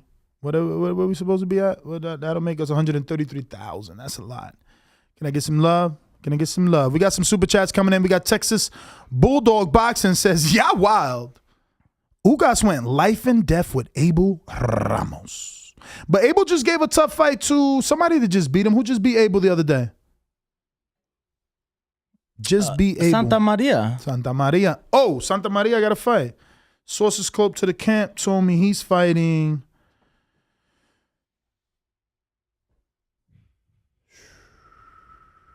He is fighting. He's fighting on the tank card, so you'll see him. Oh. And guess who he's fighting? Undefeated Jesus Ramos that sparred Crawford. That's crazy. That's a tough-ass fight. Why they do my mans like that? Bruh, Santa Maria is a throwback. People don't even, they don't appreciate him right now. 18-0, 15 KOs. He's about to face this big-ass dude. This dude's a puncher. Screen share. Straight puncher. Straight puncher. He's been destroying everybody since he got with PBC. I don't even think he's had a fight that looks bad. Look at my man as a welterweight sparring fucking. First of all, this dude right here, you don't know who this is, but this dude coming for everybody. 5-0, 5 KOs, trained with Ismail Salas right here. Yeah. What's his name? Say his name. Yeah, I can't say his name. Exactly. That's your man's Brandon was talking about. Yep. Yeah, I just saw him on the pads with Salas. Yep. Yeah, I was. We should go to Salas Gym today. Yeah. Check out Islandri Laura's with the fucking Yeezy slips. I ain't get to buy a pair of those, man. Yeah. I never win those. Because I went up there yesterday to Salas. What? Yeah, that's when I saw him. I had to look him up and shit. I probably still got him pulled up. So you did some work, or you just was peeking? I went to get some footage and Realized I didn't have a SD card in my camera. Wow. Call him drop the ball. It's all good, champ. It's all good. Yo, but once again, did he show that? Did you show that? Yeah. Oh, that dude is huge. Those two guys are 54-pounders and 60-pounders, and he's the welterweight. Go figure. So, fuck, man. My man Santa Maria is in. Another tough one. Very tough. No, he's had no easy fights. No easy fights. I mean, first of all, it was Mikel Fox. Then after that was fucking the dude that beat him, Paul Crow.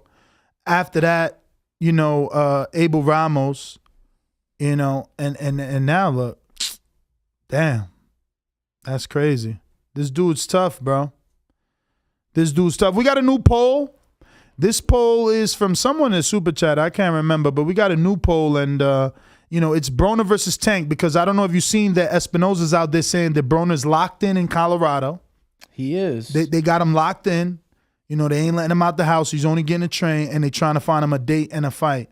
So Espinoza's really in love with Broner. I can't believe he's still doing business with him, and I'm just wondering, should it be Tank Broner? But they ain't that's they homies. They ain't gonna fight. Earl said it best. Yo, if you my homie, let's get this money together. That's a huge fight. I hear you, but if you're that could take Tank out of that 200. If you're Steven Espinoza in Showtime, and if you're Al, do you want to? Because I mean, you use Broner because he's unreliable. When's the last time he been on Showtime? Might as well, if he's focused now, might as well get him, because we don't know if we can keep him focused for 3 fights. Last time he was on Showtime was January of last year. A whole year. So that's what I'm saying.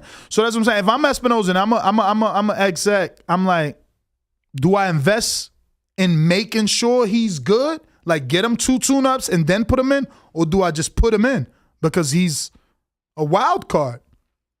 You don't know what Broner's going to do tomorrow. He acting like he's training. He'll be, in Vegas tomorrow, chilling. Right. That's a fight that would be amazing. That would be amazing. No question Big numbers. Big numbers. I like AB versus Keith Thurman too, though. And AB versus Danny too, though. I'll take any 3 of those on pay-per-view. I like the fight with Danny better, right? I think that it's a bigger fight than I think it's a more 50-50 fight. That's a good narrative. I think it's a more 50-50 Tank fight. ain't knocking out Broner because Maidana couldn't. That's a perfect narrative for Tank to see, could he really explode on the scene with that welterweight power. Anybody other callers? Any other callers we haven't gotten to? Majimbe, dime lo que.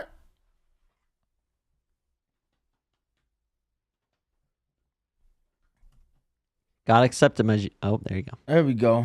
Majimbe. Yo. What up, champ?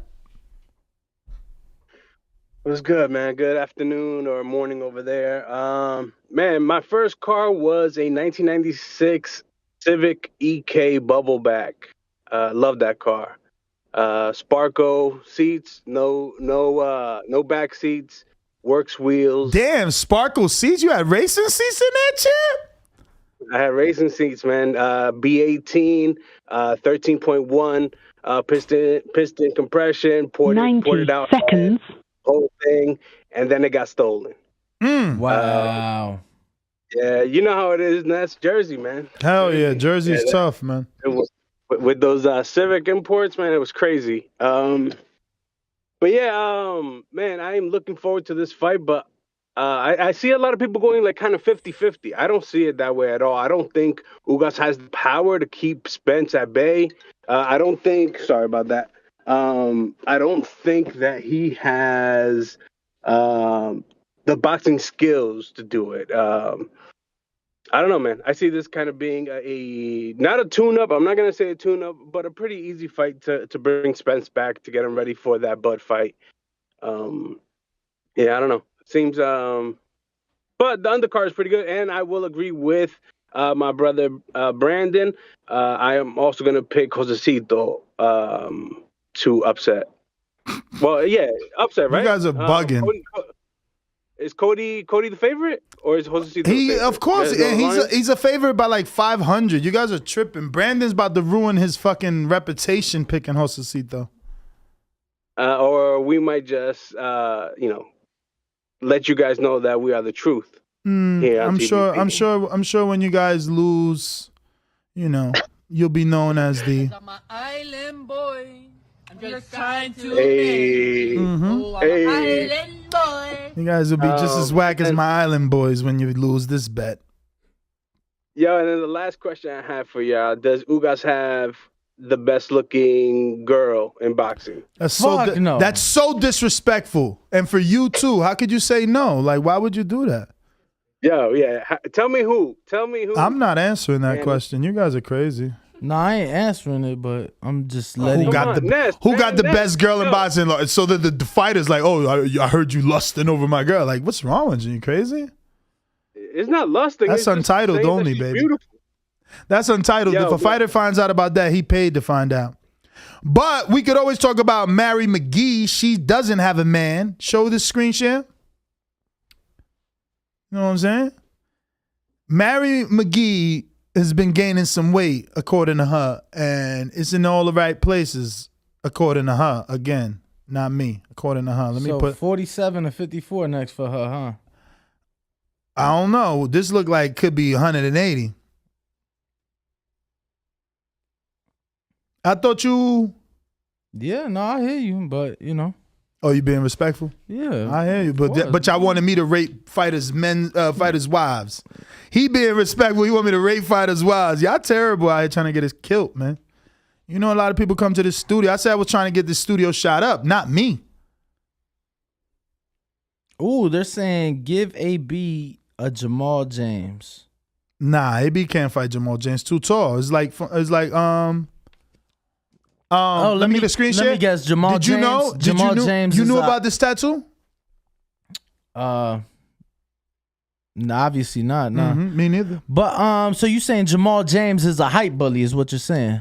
I'm not saying that. I'm saying said he's too tall for somebody who fights at the same weight as him. Well, Broner don't fight at 147. He ain't fought there since Maidana. He just fought their last fight. Nah. Yeah. Nah. Absolutely. Check it out. I got Machine Gun who Talking says about since Maidana, like he didn't fight Sean. Well, if Sean was 40, wasn't that a catch weight of 44? Uh-huh.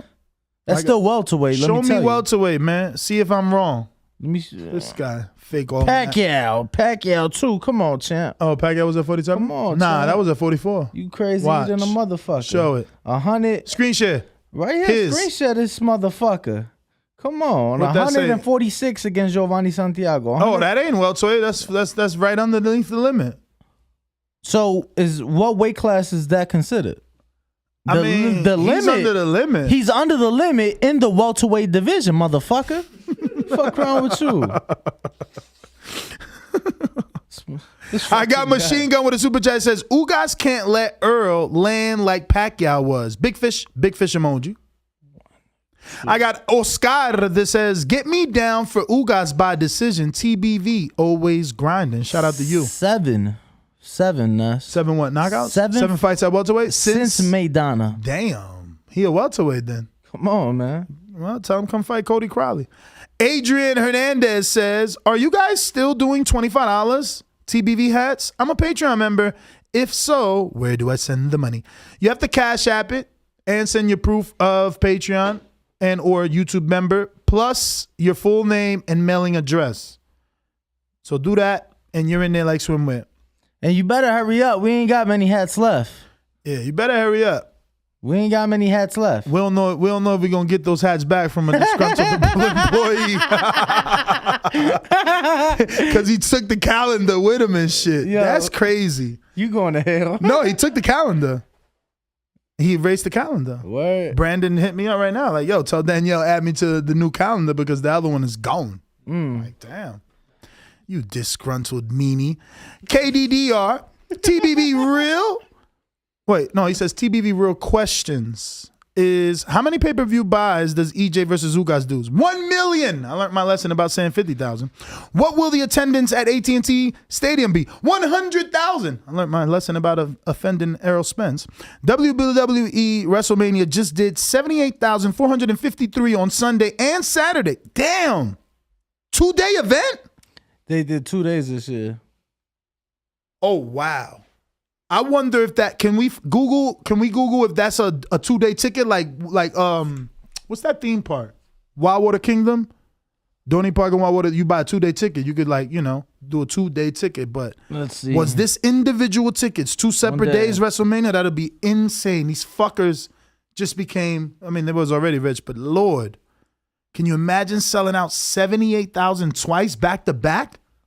Bro, we're talking like 150 something thousand tickets. Well, it had to been different tickets. They had different attendances. Oh my God.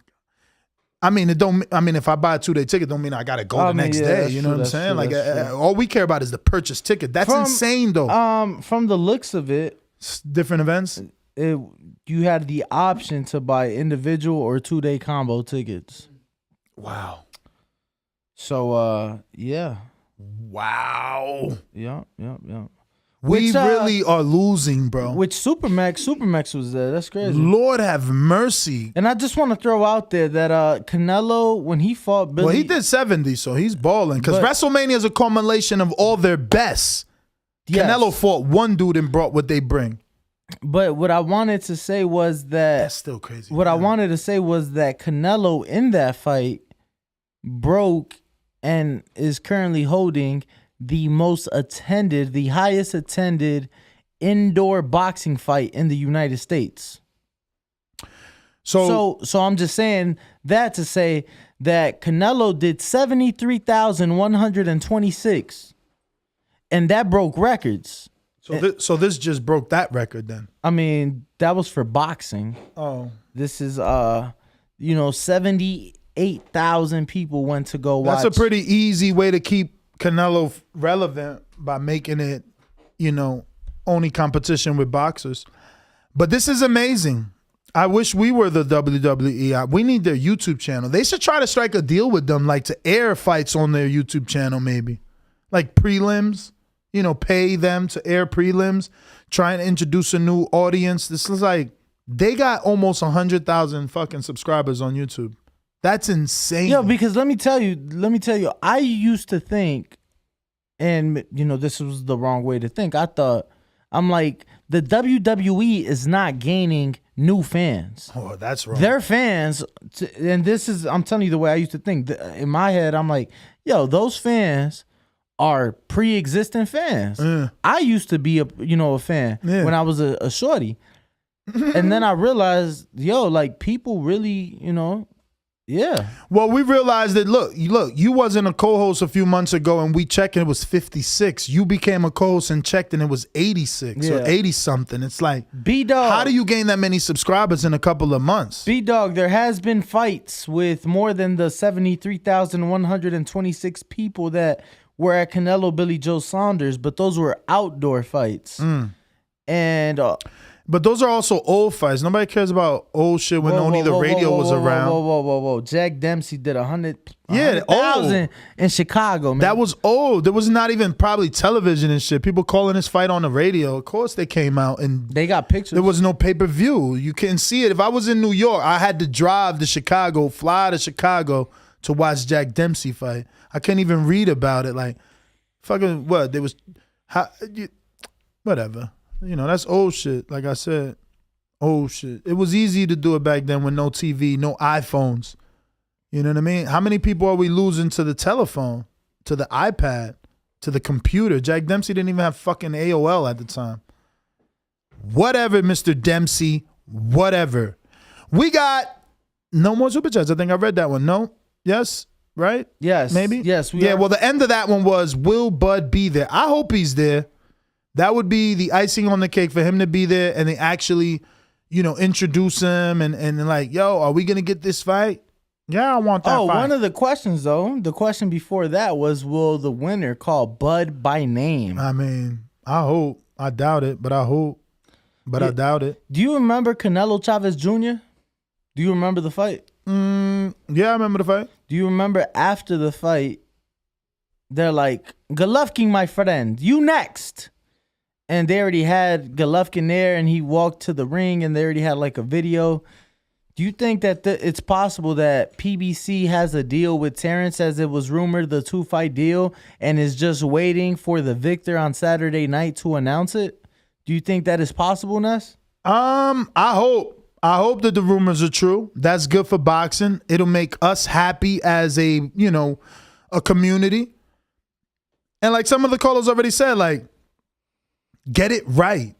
Don't let this marination cost us the fight like it cost us Lopez Gamboa and Wilder fucking AJ and AJ Fury, like so many others. These are just some. I just want Steve in the UK in the chat says Dempsey did the first $1 million gate.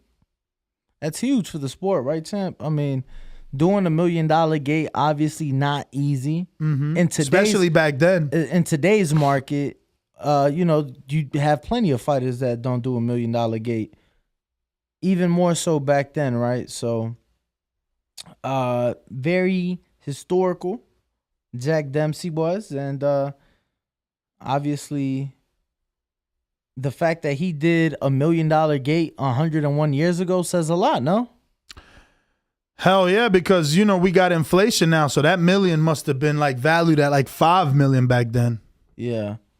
So obviously there has been plenty of inflation. So he picked us some bread. What we got? Who we got on the call? We have Big Fish trying to come back, and we still have J-Mac 504. J-Mac on a boomerang. J-Mac. Hear me? We do. Yeah, I'm going to do my little breakdown. Errol appears to be in better shape, so his jab probably be a lot active. But I don't think Errol bent his waist good enough to change the height of his jab to be effective. Ugas is a counter puncher. He's a big ultimate. I don't think Errol will be able to bully him around, and I don't think he'll be effective on his body if his jab can't freeze Ugas up in that high guard. The only thing about Ugas' high guard, he catch shots, he returns, so he's a counter puncher. Somebody say they don't know if Ugas got the power, but Ugas don't need the power. It's just effective counter puncher. The ones that hurt the most are the ones that bother you, the ones you get hit when you get countered. So if Errol don't move his head and get on offset Ugas, we're gonna have to come back to you, champ. You are in a bad area. It just doesn't sound good. Don't forget to check out Patreon, ladies and gentlemen. We just actually, let me go double check here. We just actually uploaded a verbal debate between myself and Pali Malignaggi, and it was a good one. I think I did receive some help from Danny, so I guess it was a tag team. We jumped them. It was a bit unfair. I don't think it was unfair. I mean, I think it was unfair what he was saying. I wish it was public to see what Devin and Bill would say, right? Like if they would approach Malignaggi about his comments. But Mary Ross says she enjoyed the video. Well, thank you so much. And Jonathan also put 3 fire emojis, and that's on Patreon. Let me double check if you guys have showed it any sort of love on YouTube members, which is also there. And we also went and made the executive decision to put it at the lowest level. Shout out to your producer, Kian. He's the one said, nah, do it at $3. Let everyone enjoy it. And I'm like, all right. It looks like we got 0 comments on YouTube members, so fuck yeah. But yeah, shout out to everybody on Patreon that actually said something.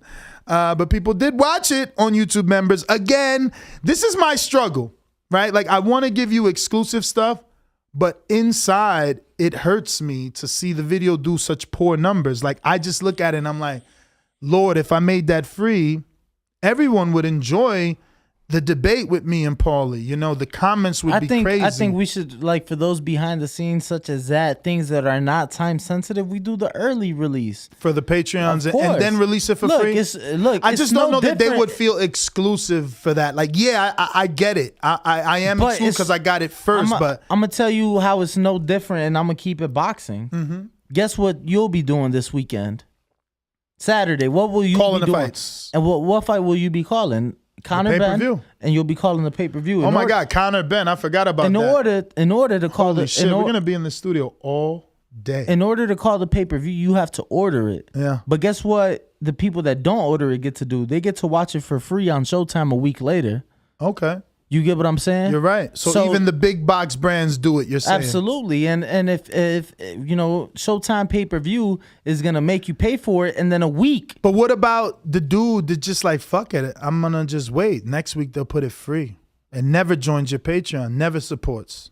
Never helps you get the big fish into the studio. Yo, everybody can't have it like that. You get right. what I'm saying? Everybody can't buy the pay-per-view. Some people have to wait that week to watch it or stream it illegally or whatever, the case is. So to me, it's no different than that. You either get it early, you get it when you should get it, like the pay-per-view, you get it on time, or you get it late. You get what I'm saying? For sure. Tony Salgado with the super chat that says, Danny, you coming to the Spence fight? Yes. You best believe it. I'll be there. Yes. Yes, I will. That is a yes. Yes, indeed. I will be there in the building. AT&T Stadium.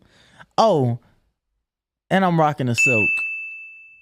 What? That's what he sent me. He said, yo, play this every time you say Afghanistan, but it's like I already have that ding soundbite. I thought you sent me something else. This is all titled Afghanistan. I thought it was gonna be way better than that. Must be Brandon sending. It was. Yeah, Brandon. He also sent yours. The what he titled it? No, that one. No, he sent one. He sent one to me. He's like, yo, you gotta play this for Ness. And doesn't sound. He's more like, yo, nah. He's like, yo, no, I can't do it. Let me see. Yo, no. Yo, you wildin', B.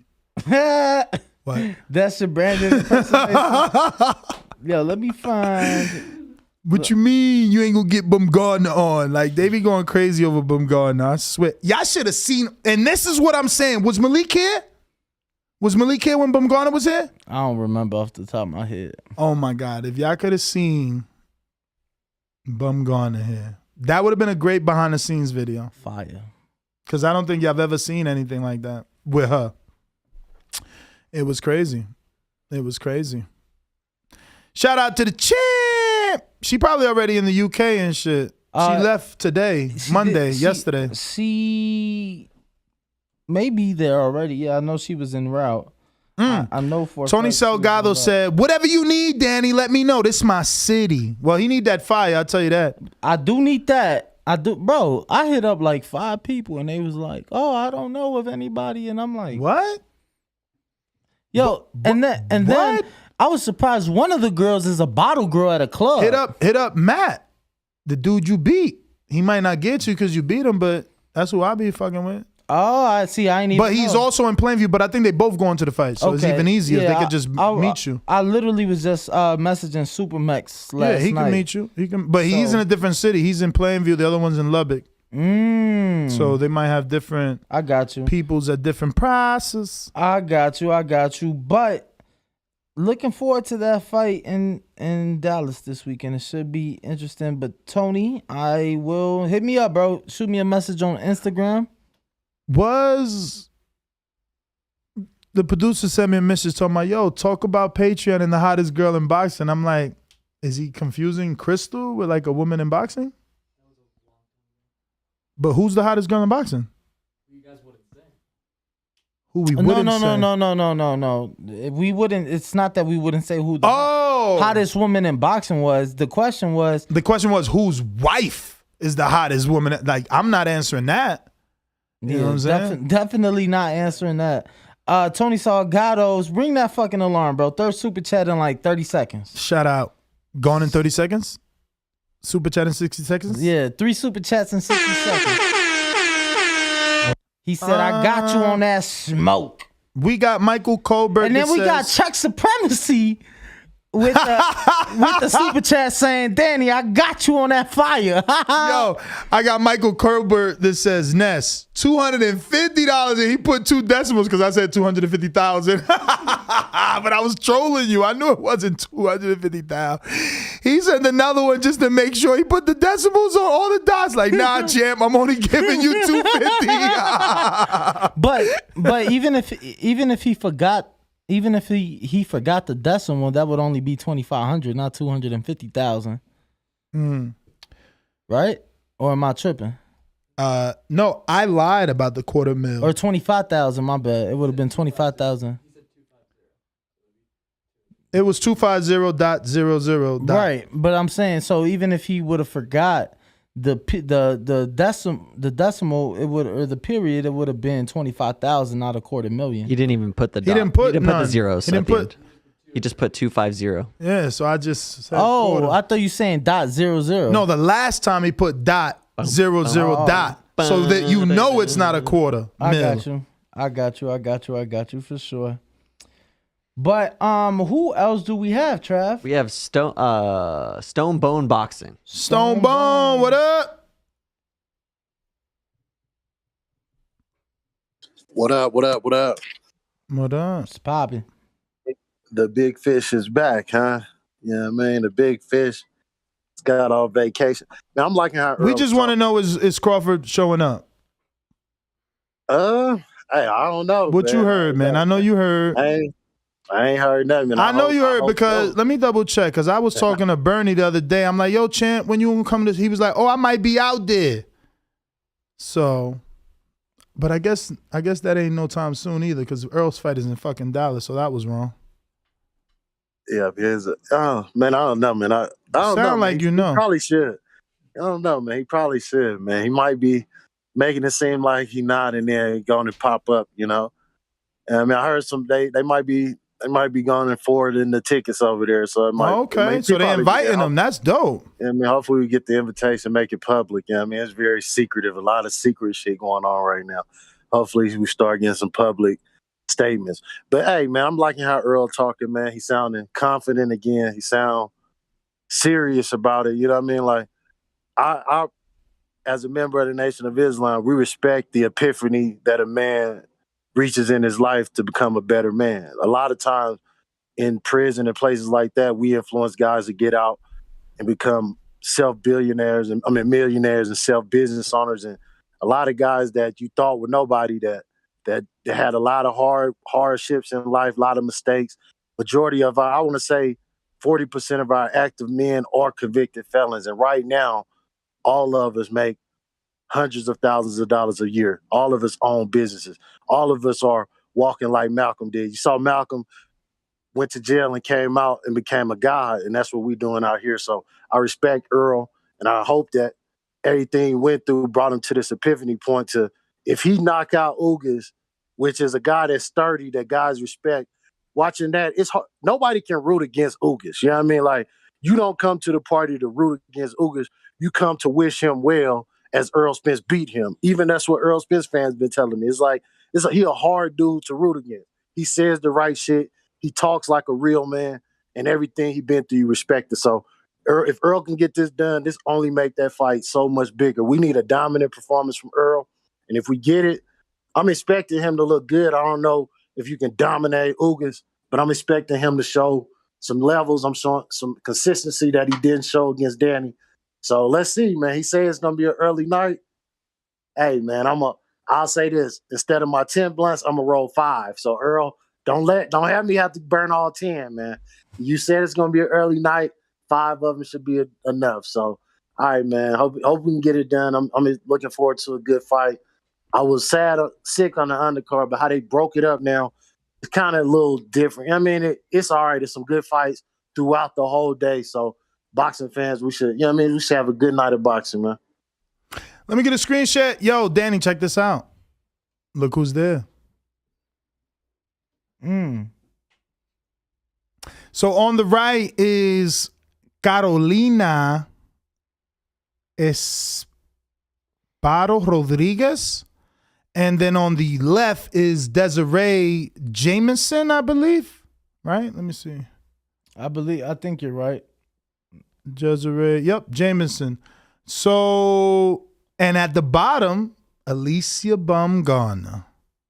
And that's fucking Bones Gym. We didn't even know. She was out here and got some work. We legit didn't know. 21 hours ago. So she ain't come to the studio yesterday to spar, played us. Could have at least told us I'd have went over there, man. This old lady that y'all see, she didn't know that we train at Bones though. You know, don't matter. I need that invite. I would have loved to see this sparring. Let me tell you, this old lady that you see right here, that y'all probably was like, oh, that. Go check the sparring on my YouTube channel. She sparred with Desiree Jameson. She's nice. She got that Sergio Martinez flow going in her. She's not from Argentina either. She's actually from Chile. So she's Chilena. Shout out Bumgarner. Shout out Alicia Bumgarner, who getting that work. Is getting her first title defense this weekend on the Conor Ben undercard. So crazy. Like, that's how you know her mindset. Look, she came out here to support a stablemate. You know, on Sunday she's sparring, and she fights next weekend. Yo, I told her. So that's kind of taking some risks. I asked her, I said, champ, ain't no concern that you're going after the week of the fight? She's like, why would there be concern when I did it the first time? I hear her. Let me get a screen share because we actually had the wrong car. This is the Mercedes McLaren. So much better, so much beautiful. Oh, damn, right there. Beauty. What? You like the other one better, the SLS better? Nah, you crazy. Look at this. Did you just see the way the hood opens, bro? Look at you see the whole engine right there, champ. Shit like the Batmobile for real. J-Mac, Boomerang, are you in better service area? Yo, can you hear me? Yeah. Like I was saying, man, the fight, I think Matt Garcia said something about getting hit like Pacquiao. Errol don't have the hand speed or the foot speed that Pacquiao has. Two different styles. I don't think Errol throws punches and multitude of punches and combinations as well unless he gets to the body. And at the elite level, I haven't seen Errol actually get to the body. So, but Uga's ability to counterpunch, it's gonna be hard for Errol to place those shots to his body unless he offset Ugas and make him off balance. Ugas is a guy that like to take small steps. He don't take big steps. So he kind of keep his feet up on them so he can always have good leverage on his punching, and how he keep his hands firm in the high guard and puts his hands close to the opponent so he can hit him and be effective with his high guard and catch certain shots. So if Errol jab is not active and it doesn't change height, you're going to have a struggle with it. And I'm curious to see how Errol will get in there. I don't see Errol bullying Ugas. Sean Porter didn't bully Ugas. And we saw Sean Porter get all in Errol jab. And we has the fighting style to bully Ugas unless he takes a lot of punches coming forward, which at this point I don't even know if he can do that after his eye surgery and all that. So I'm really looking forward to see how this fight will go. My prediction is if Errol does win, it's going to be an ugly, controversial fight. A lot of people going to say Ugas got robbed. But if he do dominate Ugas, that'll be the best fight he could get going towards Crawford. Crawford is different. He moves his feet when he counterpunches. Ugas keeps his feet kind of planning when he counterpunches. So it's two different levels of fighters. But I got Errol winning a close robbery. Not a close robbery, a robbery. That's my call. Alrighty then. Anyone else? Got Big Fish just chilling up there. Davidian, you've been chilling for many hours. Are you ready? And that is hey, finally. What's it up? It is not Davidian. God damn, man. You called me Davidian like 3 times. Oh man, y'all on this Big Fish gang. Y'all confusing us. Check me out, man. When you think of Big Fish, you got to think, of course, Errol Spence. You got to think Big Fish Vega, man. I'm the one that ignited this movement. So those are the two names. Whenever you see Big Fish, you think, oh, it must be Vega. Anyways, man, I'm sure the Border War community is very happy to have Bema Bo there. I always, when I do see like in the Border Wars, like chat and stuff, he always is saying stuff. And in the back call, he speaks of it often. So I'm sure he can get something nailed in. It's Big Fish week, man. I'm sure your show is going to blow up off this week, man, depending on you just make it all Big Fish shows, man. I'm going to be trying to call in as I've been trying to do like 4 damn times. It's a great card. I bought my pay-per-view already. You know, y'all got to stop being bums and buy that. You know what I'm saying? You can buy on payperview.com. And, man, I think, the way he's looking, he's got a nutritionist. Man down his back, baby. I think it's going to be a tough fight. It might be like tied, it might be 4-4 at the 8. But I think Errol's just going to explode and stop him. I say about round 10. That's my call, man. Appreciate y'all. Big Fish Mafia, baby. All right. Who next? Nobody on Discord. We have a 503 number. Oh, no, we got to 503. Oh, That's okay, King Born. Looks like we got everything. Let me refresh on these super chats. Check the Cash App one more time before we get up out of here. I want to remind everybody, head on over to Patreon. We're definitely putting a lot of exclusive content, not only on Patreon, but on members. We're also asking questions on members now. So, like, you don't only have to be a patron to ask our guest questions. There may be some hiccups, and you go and we have a guest, and there isn't a question for you there on members because I didn't do it. But we'll get there. We'll get there where we're posting on both, all the time and giving everyone the ability to ask their questions. But right now, you can definitely do that on Patreon without a doubt and any hiccups. And on both, there is some exclusive content never before seen, so check that out. Did you get to both of these? Yes, you got to both of those Salgados, right? Yes. All right. So that's it. We out of here. Peace. Ringwalk Danny, Instagram, Twitter, and TikTok for any of our listeners that will be in Dallas this weekend. Your boy gets there Friday morning. I will be at the weigh-in. I will be at the fight. We will be in Arlington this weekend, or I will be at least, not Ness. So make sure to hit me up, Ringwalk Danny. Did you know that McGee signed to fight Undisputed at 140? And she lost. It was a tournament and she lost. No, but it says McGee better get in shape to fight Chantel Cameron for Undisputed. So I guess she's getting another shot. Oh. That's why probably she's in the gym, but yeah, she wanted to lose a lot more to get in shape because that thing got chunky. Catch us on the next one. That's GTO. Instagram, Twitter, Nuster Gibbs on TikTok, Ringwalk Danny on all this shit. The Boxing Voice on all this shit.